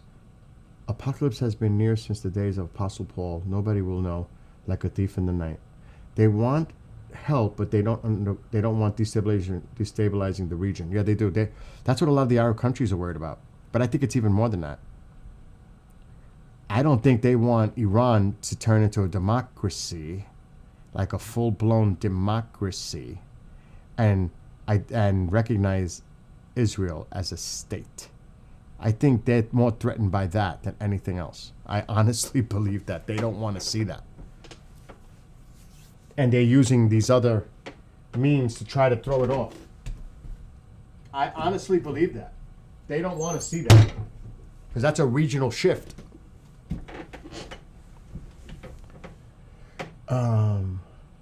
Probably want to see this. What happened?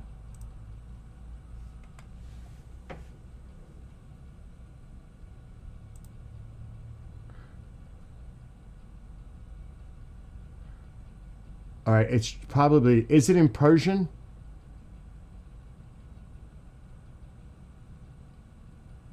Oh. See, but is the president going to be made aware of? See, now they're getting cocky. They're getting fucking cocky now. They're getting arrogantly cocky now. Hold on. ایشون مردم ایران رو نشناختن. And they're all smiling now. The clerics, you could see them in the background. One is in the background. And I'm going to put it, but I'm not going to play it because, you may not understand it, but it's translated. Rear Admiral Shahram Irani, the commander of the Iranian Navy. He, Trump, has not understood the nation of Iran. What is ongoing and flowing today in the great Islamic Iran is the movement of the people and the oh my God, I can't even say oceanic current of the people. He is familiar with the word ocean and oceanic current and knows that the water will sweep him away. That is such bullshit. Absolute bullshit. Bullshit. He knows he's lying straight up. The flow of the people is get rid of fucking assholes like you. That's the flow of the people. And look at this one smiling over here. Look at him. Like, yeah, with a smile. I would love to wipe that smile off his face. They're getting a little arrogant. This reminds me right before Saddam, the Iraqi thing, where Baghdad Bob and all of them were cocky, and then we went in and wiped them. They're getting really cocky right now.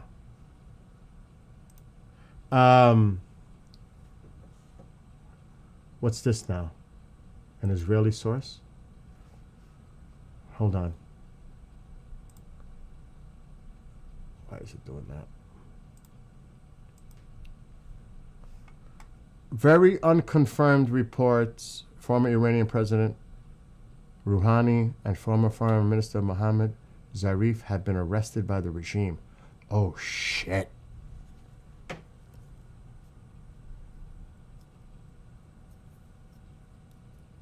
Oh, shit.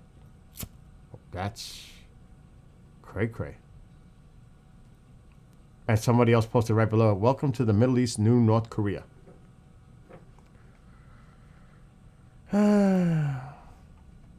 Yeah, I don't want to put their propaganda, but I think it's important for people to hear what they're saying. And another one said it too. Former President Rouhani and former Foreign Minister Zarif have been placed under house arrest. These two individuals negotiated the nuclear deal with President Obama. Oh, shit. So they're like saying anybody who negotiated with the United States in the past, you're done too. You put us in this position by agreeing to these treaties and negotiations, and that's what I'm reading into it, at least. Yeah, no, I don't know. Is there a press briefing at the White House? They have them. I'm sure it's going to be brought up. If anybody hears anything, let me know. As a matter of fact, because I don't want to hear about all the other stuff, really.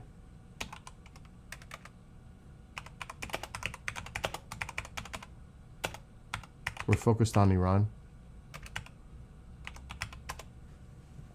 I'm not here to do all that. It says, stay tuned. We'll be live again shortly. That's what it says on the whitehouse.gov live site. I'll put it on the screen so you can see it. We'll keep an eye on it. We'll be live again shortly. We'll keep an eye. I'll leave that up on the screen so I can see it. I don't need that right now. Let me see. They'd welcome any help right now because they're desperate. The problem comes after. I don't think we'll go into Iran because there's no good after plan. Again, it's good. New. Okay, so John is putting posts in there as well.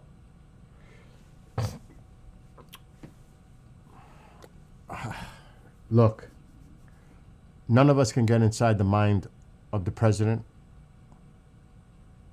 and what he's really thinking right now. And we don't know, we're not on the inside. It's not like we're a fly on the wall that knows exactly what they're doing here. Are they going to do an attack once the carrier's in place, or prior to the carrier's in place, or at all? I honestly think that something can still happen. I just think the timing and the assets were not in place. And maybe there was an imminent attack, and maybe, yes, Qatar and the other 4 countries convinced the president not to do it because of the worry of destabilizing the region and worry for their own countries being hit by Iran targeting our bases? It's really, I mean, we can guess for hours and hours and hours and hours. But while we all do this guessing and speculation, the people of Iran are suffering. Every minute, every second, every hour, every day. Now, Lindsay said, you saw the clip, Lindsay said, if we do, we got to go big, not small. Is that telling that we're just not ready yet? Could be. I mean, he's sitting yesterday morning or whatever it was, where par la vie, and got the MEGA caps in front of them, make Iran great again, and all chummy, and like they're getting ready to eat popcorn and watch something go off, which could have possibly been something last night when they closed the airspace, or they were spooked because they saw activity in Iraq. Who knows? But don't forget about this. And I'm going to look it up. There is something on the table. Will they do it? Now I got to see if I have a later post than that. That was the old one I hit.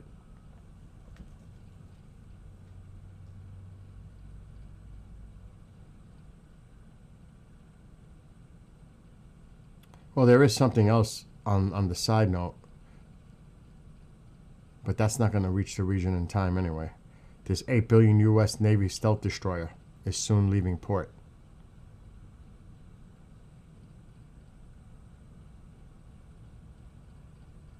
Now, there's nothing coming up. I'm going to have to go to past week maybe. This might be something... I mean, all right, it's not going to show up. I'm going to have to do any time. This was weeks ago. This was actually January 5th. Defense Today.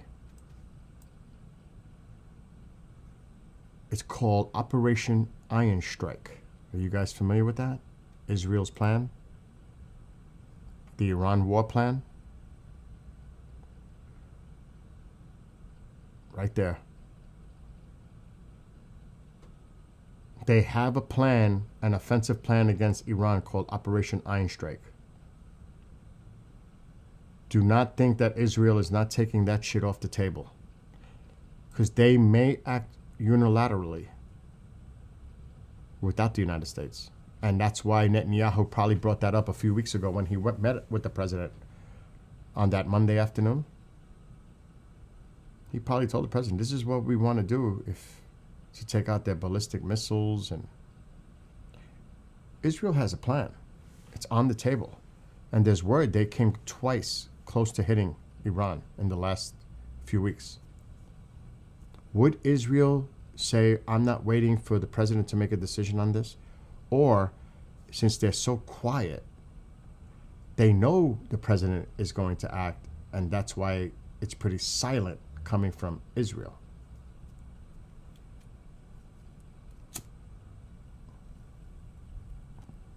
Because they're moving their Iron Dome assets around the country. They're prepared for incoming from Israel, from Iran. They are preparing. Matter of fact, this alert went off this morning. In the middle of the night, I was like, oh my God, is it happening? So out of nowhere, it was an earthquake in Israel, a 4 point something. I forgot the number. I was like, oh shit. And then there was another one about rocket fire. I don't know if it was from Lebanon or Gaza. Another one went off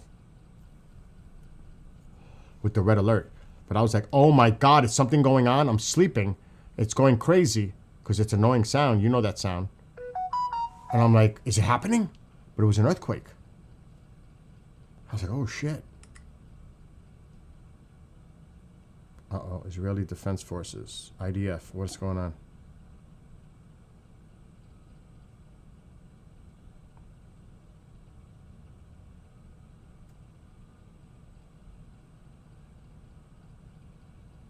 Oh, shit.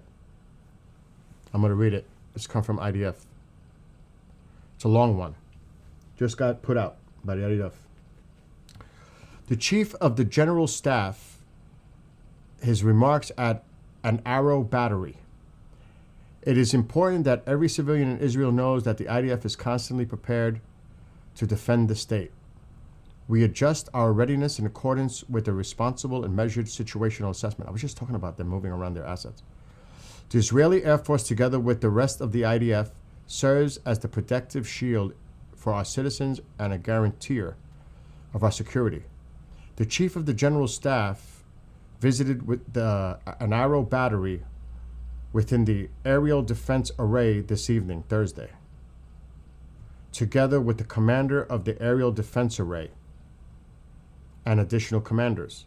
During the visit, the Chief of the General Staff reviewed operational readiness and participated in an exercise with battery commanders simulating a missile attack scenario against the state of Israel.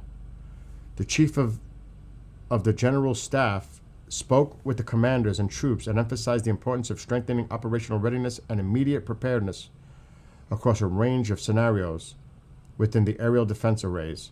The IDF remains prepared to defend the civilians of the state of Israel and will act decisively to thwart threats across all arenas. And here are some photos, which I can't show you, but it was part of a meeting they had.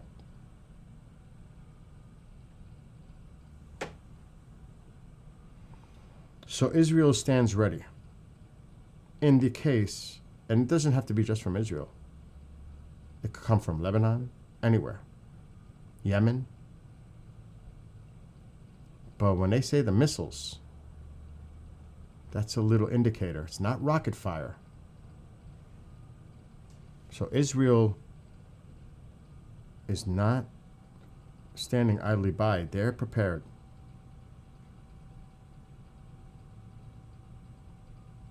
And then here's another one that just came out.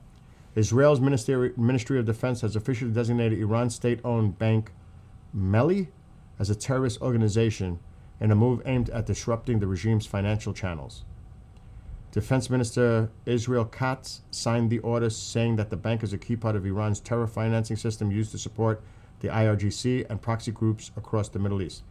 The designation is intended to further isolate Iran's financial infrastructure, just like what we're doing, and block efforts to bypass international sanctions.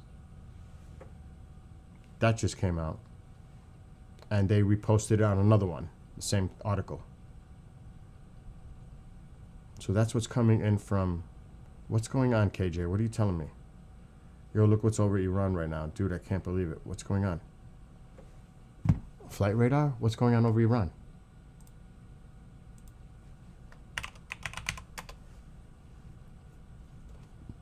Holy shit, I gotta go out soon. And I'm just reading what's coming in. I cannot verify it. I'm just telling you what the IDF. You take it, you know, you reach your own conclusions. I'm just putting what's coming out from the IDF and...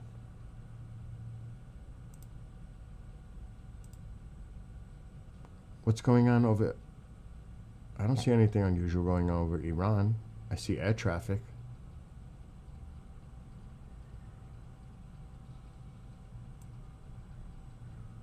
I'm not seeing anything unusual. I see a lot of planes staying to the east.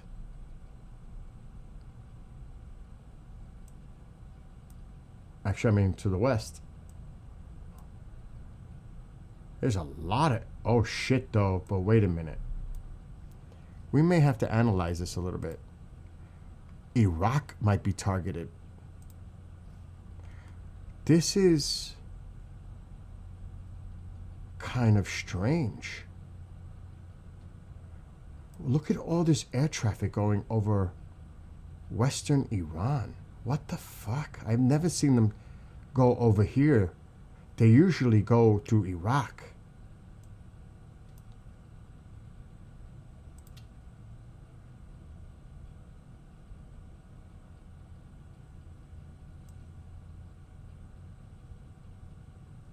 That is strange.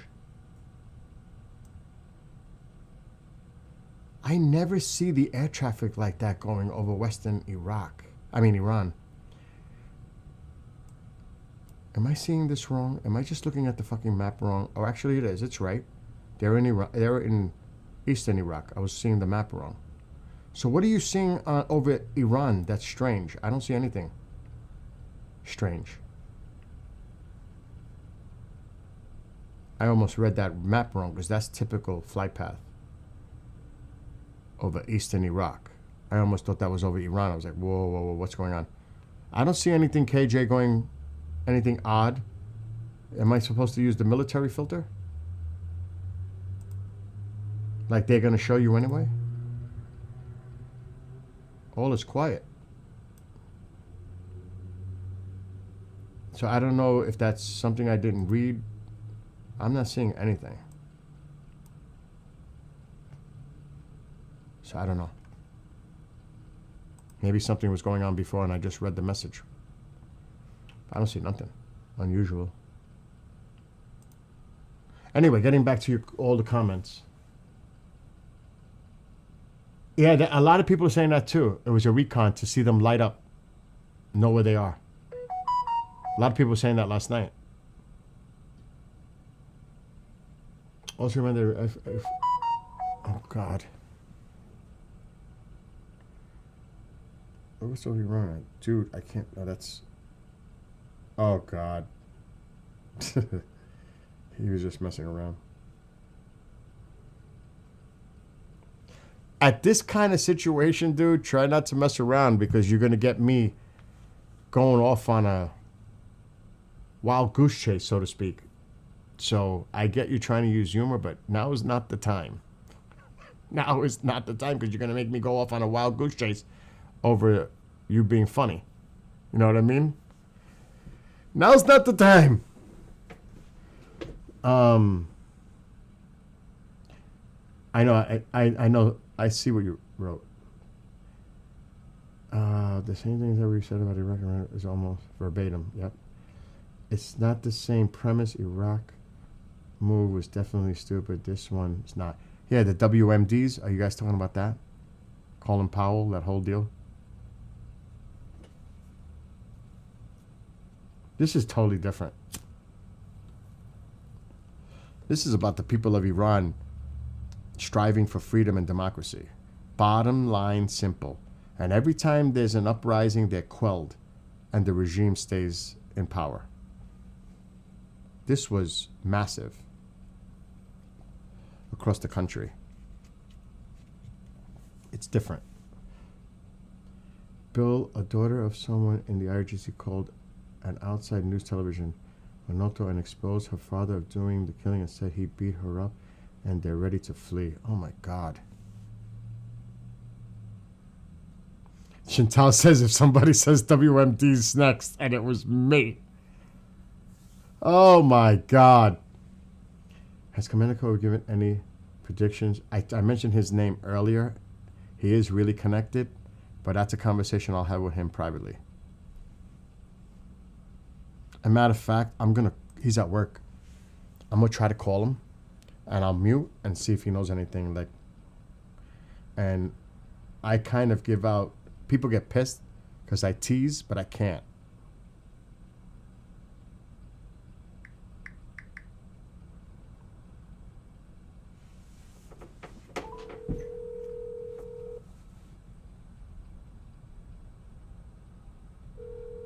That's if it picks up. He's at work. Your call has been forwarded. He's at work. I'll call you back. He'll call me back. I don't like bothering him. If you guys only knew, I'm a retired Air Force general. You would never see our military flag. Absolutely not. Absolutely not. We've been saying that for days. You would not see that. That's showing their cards. That's crazy to think that they would put their transponders on and show you where they are, what their movement is, their intention. Are you kidding? They would never do that. But sometimes you'll see like the MQ-4C Triton drone flying around. You see the C-17s coming in. You see the strata tankers on. But they're doing that they're purposely doing that to get in their heads. But you're absolutely right. They're not going to show that. Uh-oh.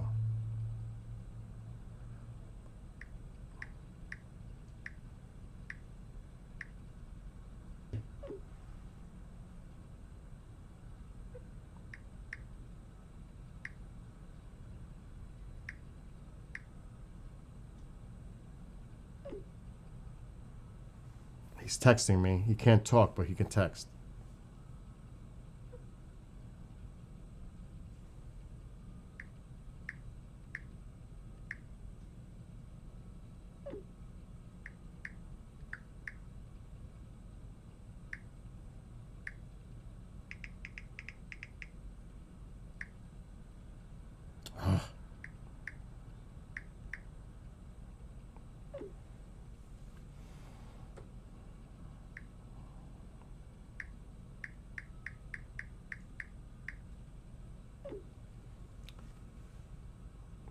He's texting me now.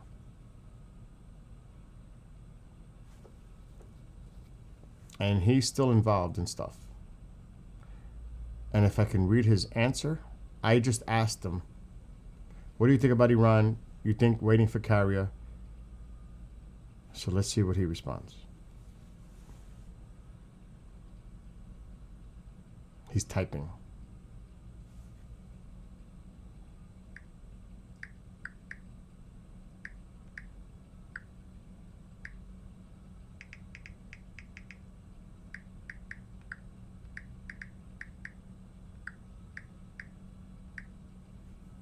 I'm waiting for him, but I followed up with something totally different.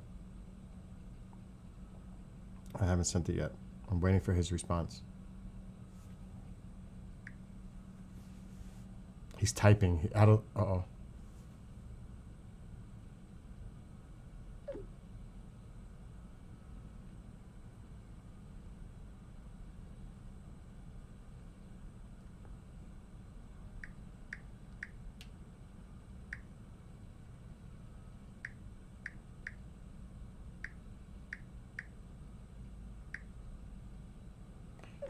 I said, if you hear anything, let me know that I can mention. He just said, I imagine some strikes coming soon. If the no touch of Iranians hold, they will get mullahs out. The mullahs out. That's what he wrote me. And he's in the fucking know. If the no touch of Iranian holds, they will get mullahs out. I don't know what that means. But that's what he wrote me. Maybe some folks here that are familiar with the Iranian situation know what he means by that. I'm a little... He just wrote, the carrier needs to get into easy range for sustained strikes and presence. I knew it. And he's a veteran Air Force pilot. And he still is involved. He's writing more. He believes that's the whole thing too, the carrier. The carrier needs to get in easy range for sustained strikes and presence. I think a lot of us said that, right?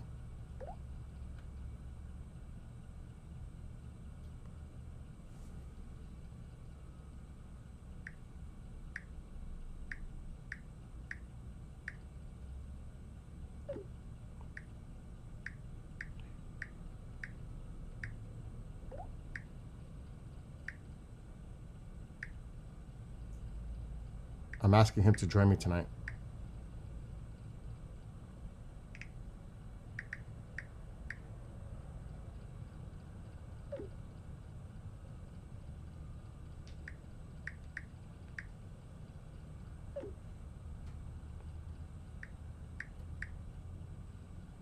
I asked him to join me tonight.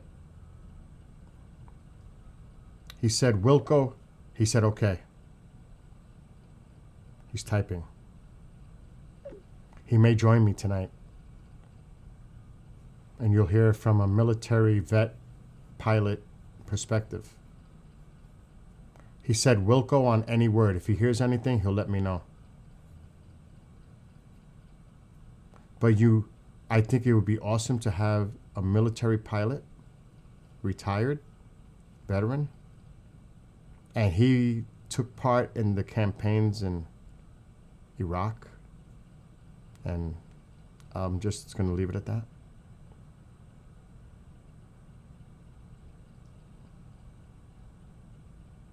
He's writing something else. I can't read chat right now because I'm waiting to see what he's writing. Oh, he stopped.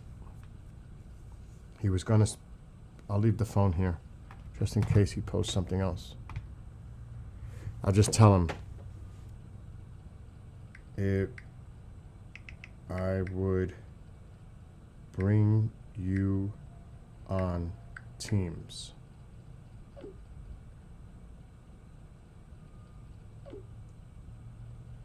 Oh, he's typing again.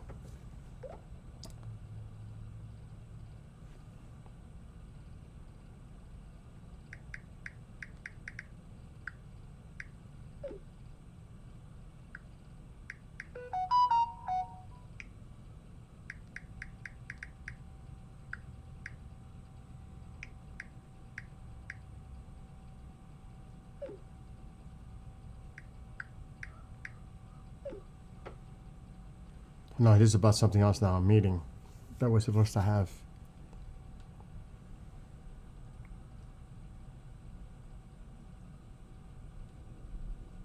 He'll be out of town. He's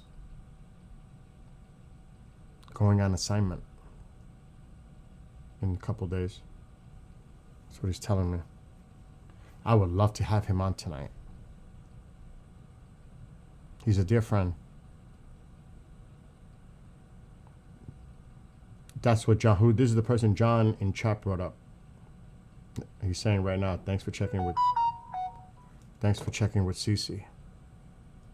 He knows who I'm dealing with right now. This guy's legit. I wouldn't say that. 2C's live. Yeah, we know that.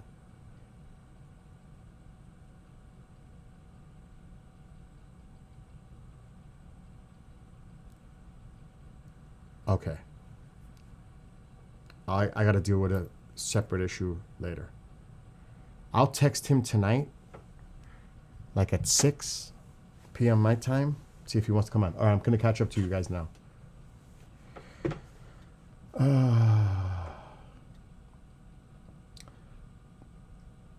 You're not wrong, otherwise it would be over. Also, as I understand, there are foreign state supporters in Iran armed. That's... By the way, Bill, I downloaded Teams. If you need help tonight, let me know. I'm not an expert. I'm a semi-amateur journalist. Shit. I'd rather you tell me yours than me give out mine. And then you're a mod. Okay, I want you to do this very quickly and carefully, Crafter. Tell me, before I do that, I need my glasses because I don't want to mess this up. Do I put my expensive ones on or my cheapos? Let's go with the... I don't wear... You know what's stupid? I spent $400 on these glasses and I never wear them because I'm afraid I'm going to break them. My readers. Okay. I want you to do this. Put quickly your user... oh, fuck. I don't want you to put yourself out there, dude. And I don't want to put myself out there. We got to figure out a way how I can add you. But you said you're not too worried about it. I don't know what time he gets out of work.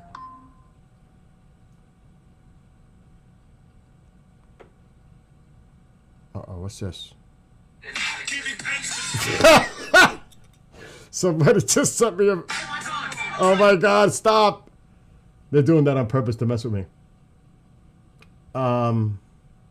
Crafter, listen to me carefully.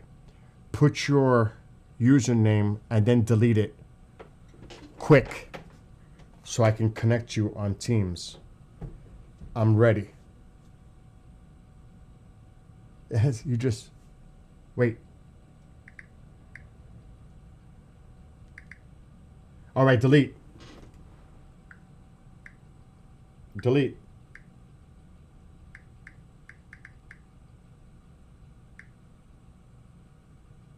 Got you.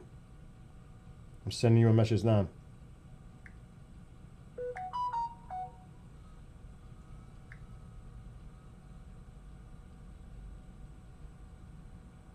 You just got a message from me. Hey, Crafter.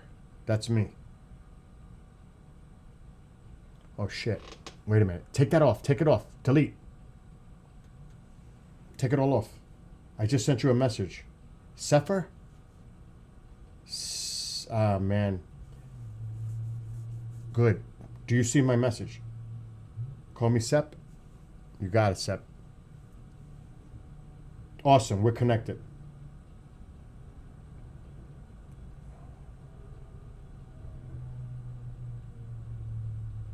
All right, that's good. We're connected. Tonight,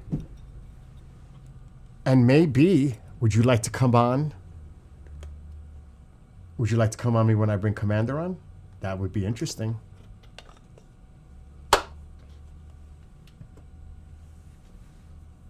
Would you like to? To give your perspective? I'll just tell you right now, this man is very knowledgeable, very respectful. He can be blunt, direct, total military guy. When you hear him talk, you know he's military. You know he is. So I'm just giving you that heads up. Okay, I saw what you wrote. Okay, we'll do that because he's going to be on Teams, you're going to be on Teams, and you could both join me because I got the mixer board. The IDF struck terror infrastructure belonging to Hezbollah throughout Lebanon. This was earlier today. They struck an underground Hezbollah weapons storage facility. Okay, that was the last one. Uh-oh, the other side is saying something.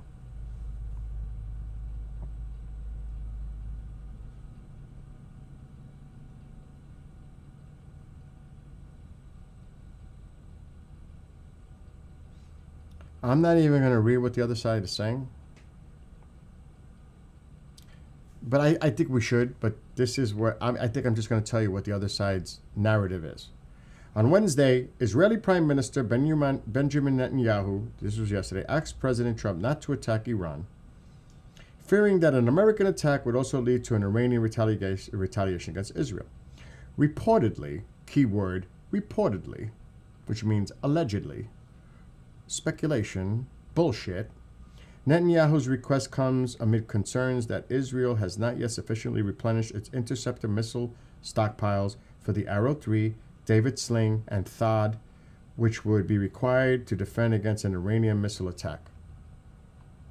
Reportedly from whom? I'd like to know. CC will tell you what's going on without saying it outright for security reasons. I had to learn to read between the lines, but he's usually right. Oh my God, you're talking about right. I gotta light my fire again. It went out again. Oh no. I actually gotta get down and blow on this thing to get it lit. My God.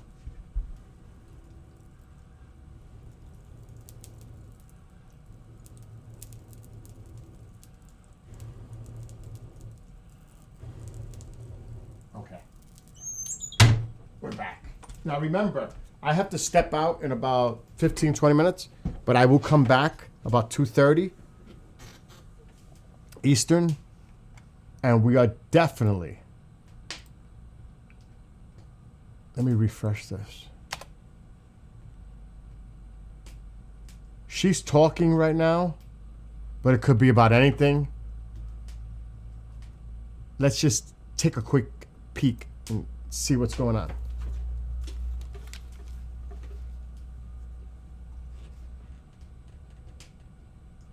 President Trump has defeated Joe Biden's inflation crisis. All right, they're talking about the economy. I don't think we're going to be able to pick and choose what can be said here. So I'm sure I'm just going to keep it going anyway. But I don't really want to hear about the other stuff. I want to specifically hear about anything dealing with Iran. And she'll be all over the place because that's, she's the press person and she's going to talk about a wide range of topics. But I will be back for this 3 p.m. I got to close some of these windows. Hold on. At 3 p.m. Eastern. So that's about, it's not too long actually, hour and 45 minutes. The UN Security Council meeting over Iran. We're definitely going to tune into this. No doubt. So I'm going to try to get back home as soon as I can. It's interesting that they say that because there's been a ton of flight C-7 cargo planes headed in that general direction lately. What are you sending on X? Sounds like political posturing to me. It could, Larry. That's part of the whole thing, you know? You know that.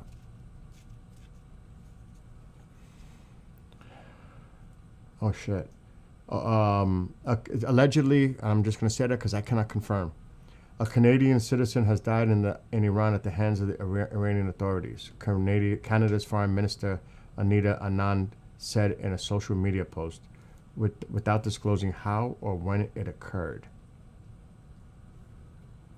And now we could look her up.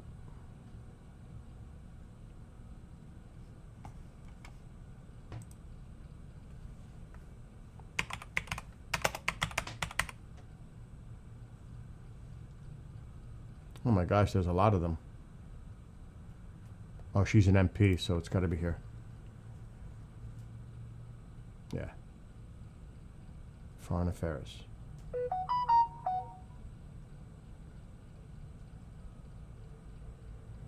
I'm not seeing anything yet.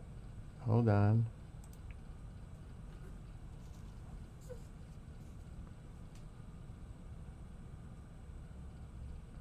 I'm not seeing anything on X.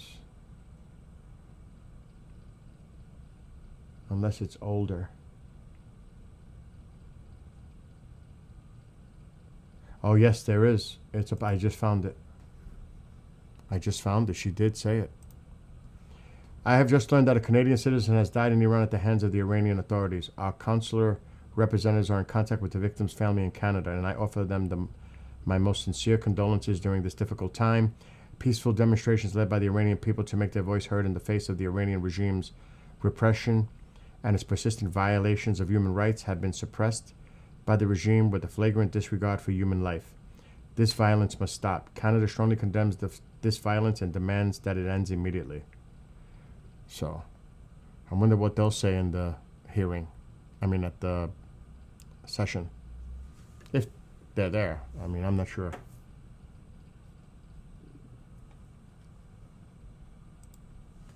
So, that's what she's saying. I think she's the Minister for Foreign Affairs. I could look it up again. What's her role?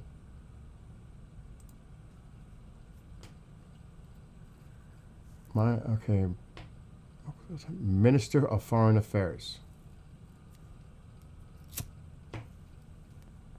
That's her position. Wow.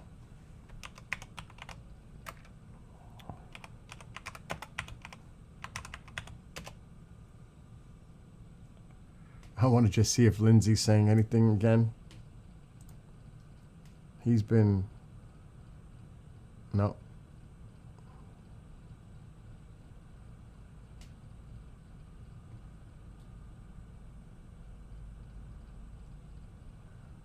And the caption on the bottom on Fox News, it says, report, Trump wants to avoid larger war in Middle East. What does that mean? Larger war.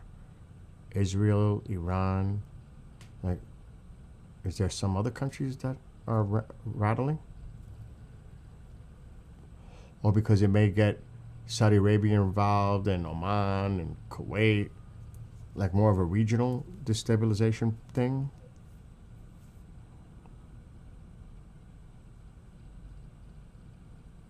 Okay, he put this out there though. 2 hours ago. Hold on. I hit the wrong thing. All the headlines suggesting that our so-called Arab allies have intervened on behalf of Iran to avoid decisive military action by President Trump are beyond disturbing. The Ayatollah's regime has American blood on its hands. They are slaughtering people in the streets.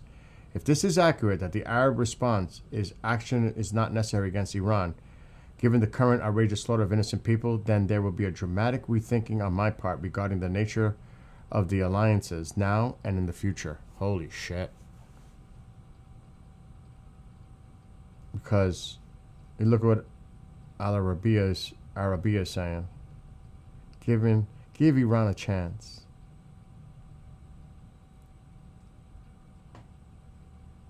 Look at that.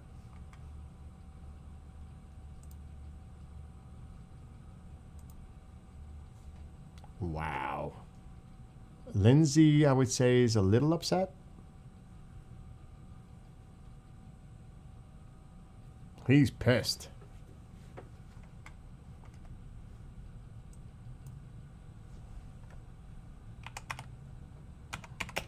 I wonder if he's talking to the president now.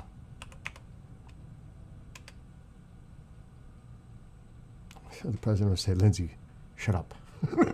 It's not funny, but Lindsay has a tendency to do that.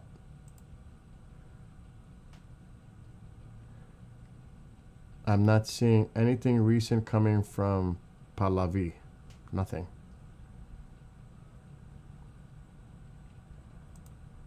So yeah, we shall see.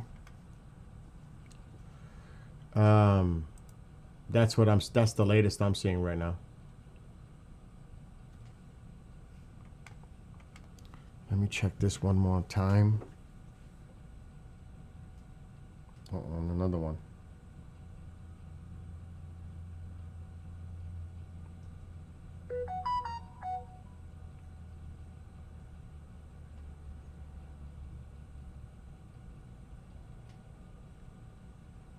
Oh shit, what is this meeting all of a sudden?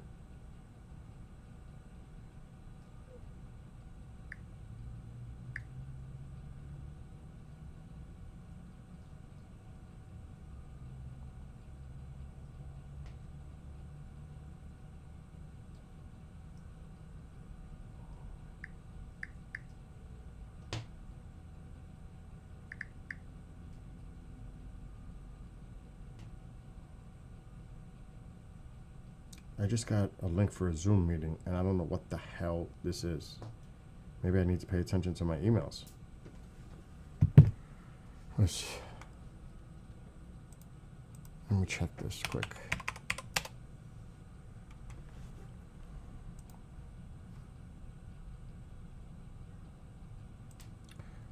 If Lindsay is upset that the plans may not be yet solidified. You could see what he said. But he's talking about the interference of the Arab countries influencing the president on his decision. That's his gripe. Like, they swayed.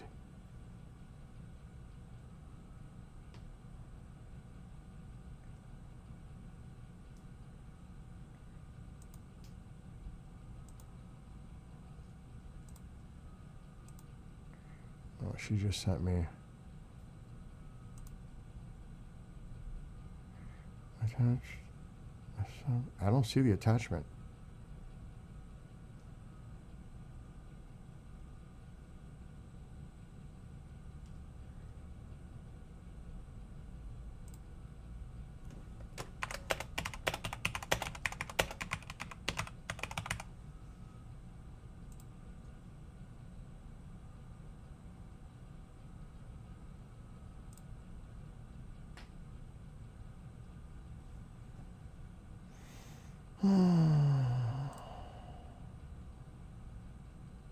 Anyway, hold on. I'm seeing all kinds of crazy things on my end. I gotta solve this first. I'll see your chats before I leave in a second.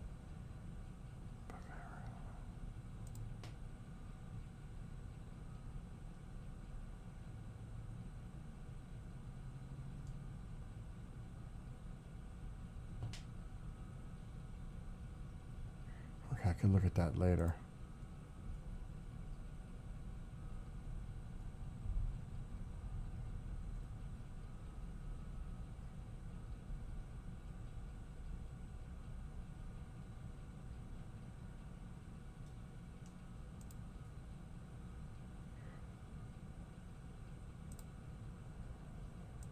I'm getting crazy incoming.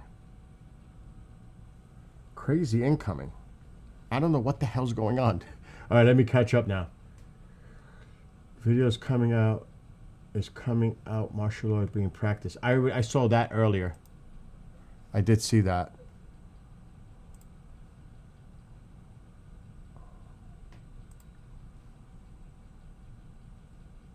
Wow, look at that. It's like a military zone. Holy shit. That's it. The protests have pretty much been suppressed. Holy shit. They're out in numbers. The buses came out. The people are definitely not coming out now.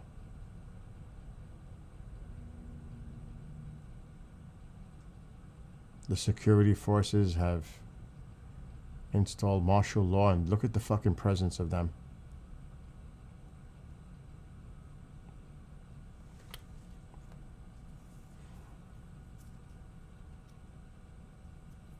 There's nobody. A lot of traffic.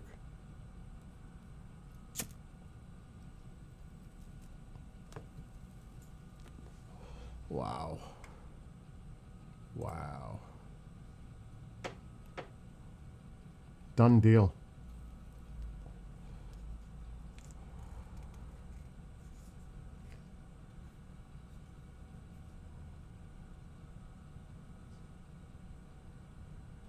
Jesus. They brought him in by the freaking busloads. That's it. Big time momentum. That's, oh my God. But we weren't ready. We weren't ready. It's as simple as that. We weren't ready. How suspicious. I didn't think for a minute he actually would consider looking weak to the world simply because Saudi Arabia asked him to. There's much more going on. There just is. Breaking Netanyahu asked Trump to delay the attack. I just read that. I saw that. I just read it. I don't see a don't see a Twitter post like that as solid intel. It's all over mainstream news outlets about Qatar, Saudi Arabia. It's everywhere. It's not just X post. It's everywhere. Even Fox News. It's all over the place.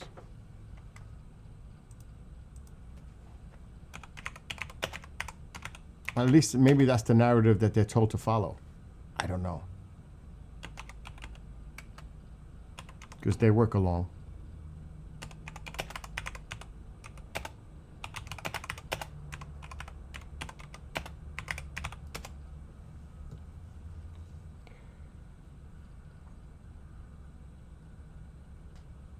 Okay, I see the Times put something. I gotta put past day.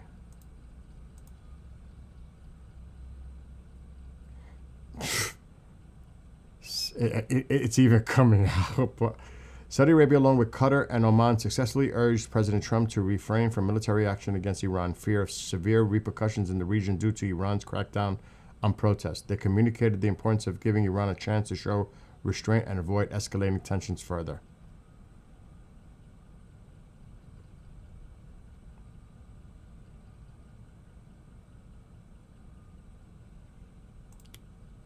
The only one that I see of a major news outlet actually posting this is the New York Times.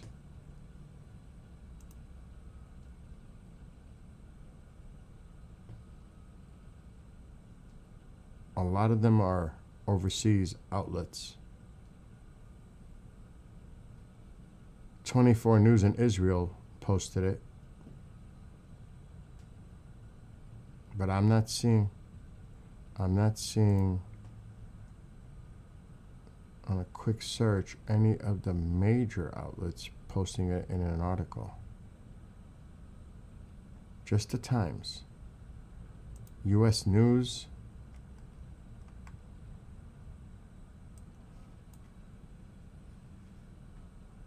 I'm sure it's going to be all over the media at some point, but the media's been slow on this, period.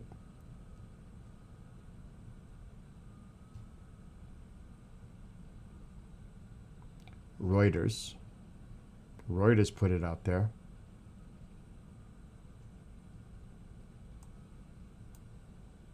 Reuters did definitely put it out there. But again, who knows? Who the hell knows? But he did say yesterday, good sources, really good sources, told me that the violence has stopped against the protesters and they're not going to execute anybody. But that had nothing to do with what was looking like it was going to go down last night. There might have been some frantic back and forth conversation not to do it. Who knows? We don't know. So everything you have to take with a grain of salt. Seriously, you do.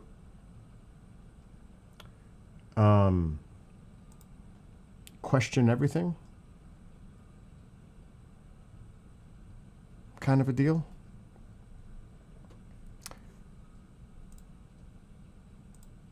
Anyway, what I'm going to do right now. See, this is an article I read earlier. Trump holds off strike talk after Gulf push for diplomacy. The Iran foreign minister said there will be no hanging today or tomorrow.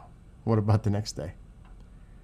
Iran's foreign minister Abbas Araghchi, whatever his name is, said there would be no hanging today or tomorrow. In an interview with Fox News, he insisted that 10 days of peaceful demonstrations over Iran's economic hardships were followed by 3 days of violence orchestrated by Israel. And calm has been restored. Martial law.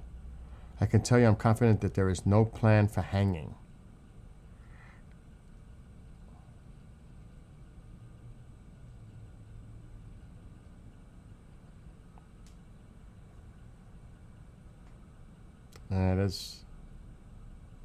There's a lot of shit going on.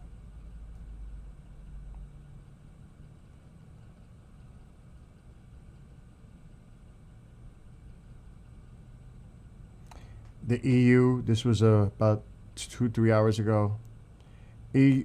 Actually, that's local time. This is more recent. EU considering stronger sanctions against Iran.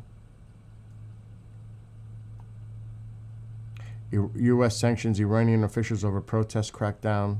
We talked about that earlier. The U.S. imposed sanctions Thursday on Iranian security officials and financial networks, accusing them of orchestrating a violent crackdown on peaceful protests and laundering billions in oil revenue. Treasury Scott Bessent announced the measures in the wake of the biggest anti-government protests in the history of Iran, although the demonstrations appear to have been diminished over the last few days in the face of repression and an almost week-long internet blackout. This is what Bessent said. The United States stands firmly behind the Iranian people in their call for freedom and justice, adding that the action was taken at President Donald Trump's direction. Then it mentions about the Canadian that died.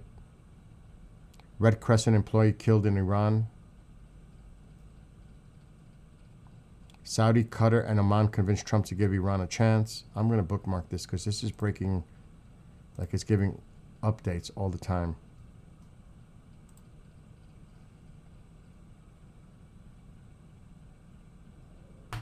I think it's done. I hate to say that. I think the regime has regained control.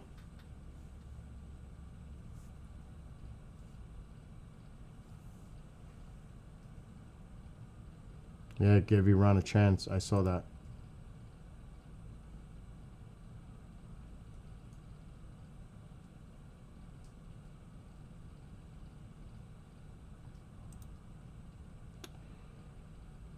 we do a poll if this happens after market close Saturday morning. I think that's the only option now. Anything else or no strike is weak. We were talking about that earlier. Well, I think they're waiting for the carrier. So did somebody that I spoke to. I think you were the ones that mentioned about the markets. I think you're absolutely right. No. I think it's because of there's a whole range of issues. Getting the real assets in place. Also waiting for the markets to be closed. There's so many things going on. It takes, 4 days to a week for the carrier to move from South China Sea to Persian Gulf area. But it looks like they've done their job to diminish the protesting now.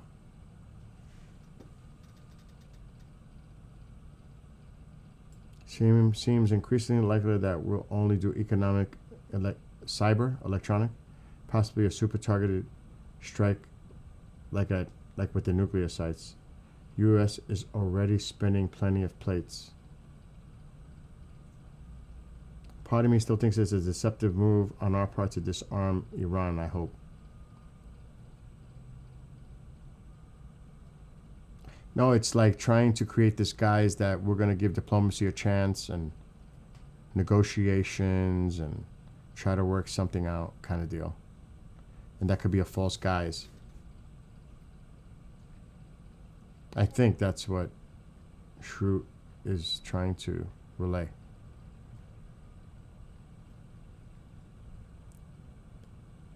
Anyway, I need to bail for a little bit. I've got to run on an errand. I'll try to be back by 2:30, like in about an hour or so. And we'll stream this UN Security Council meeting over Iran, the emergency meeting that the United States requested. Yeah, the protester window is now closed. Whatever comes later will be strictly military. I agree, Kevin. It's closed. Whatever that means, I think you're right. That window has closed. They've put their security forces everywhere. And you can see it's martial law. You could see it's armored vehicles, and they got them out in the numbers now in the street. So many have died already. So many have been arrested.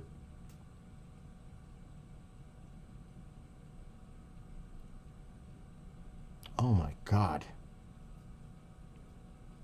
Anyway, I'll be back in a little bit. Love, peace for everyone.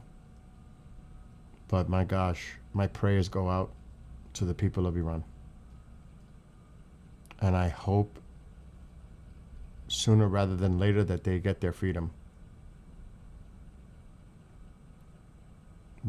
I guess we all have to just wait and see how this all plays out, right?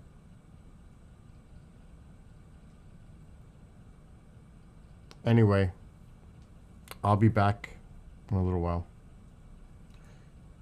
It would give the Middle Eastern leaders the chance to say nothing to do. We may Gov. Trump should have not put that promise out. I said that earlier. He should have restrained from saying anything like that until we knew we were ready to say something like that. You know what I mean? A little premature is what I would say. Nali, have a great one. Mrs. Soriano, everybody that's in that chat right now. John, all of you. Love to everyone. Be well, be blessed, be safe. I'll be back in a little while. And praise for the people of Iran. All right, I'm going to bail out now. I'll be back later. Have a great day for those.